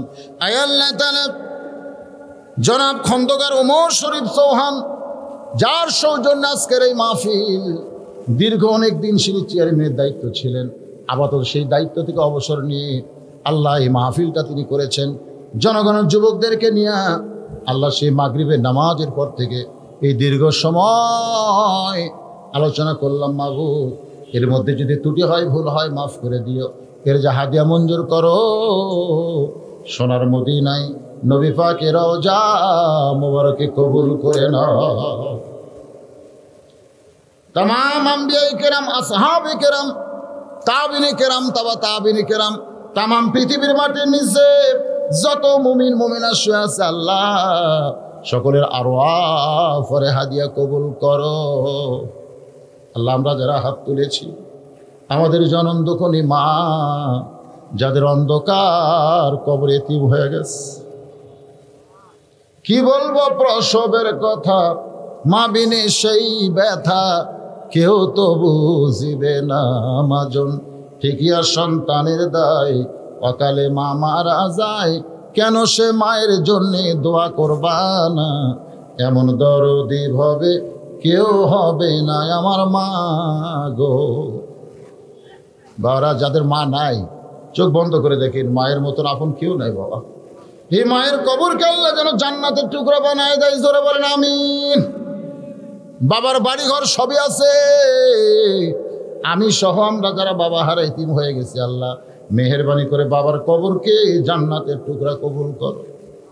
আমাদের দাদা দাদি নানা নানা আত্মীয় স্বজন আমাদের আপনজন যাদের কবরে গেছে আল্লাহ কবরবাসীদের তুমি মাফ করে দাও আল্লাহ। যেই যুবকেরা কষ্ট করে মেহনত করে এত সুন্দর আয়োজন করেছে আল্লাহ, এই সকল যুবকদের জন্য দোয়া করি আল্লাহ তাদেরকে 5 ওয়াক্ত নামাজই কবুল করেন আল্লাহ। আল্লাহ আজকের মাহফিলের সম্মানিত সভাপতি চেয়ারম্যান সাহেবকে আল্লাহ আপনি কবুল করেন আল্লাহ। আল্লাহ তাআলা আজকের মাহফিলের সম্মানিত প্রধান অতিথি, আজকের মাহফিলের আলেম ওলামা, হাফেজকারী, ইমাম মুয়াজ্জিন, হাজী সাহেব, মুরব্বী সাহেব, যুবক কচিকাচা, পর্দার অন্তরালের মা বোনেরা যারা হাত তুলে আমিন আমিন করে আল্লাহ তাদের সকলকেই জান্নাতি হিসেবে কবুল করেন আল্লাহ।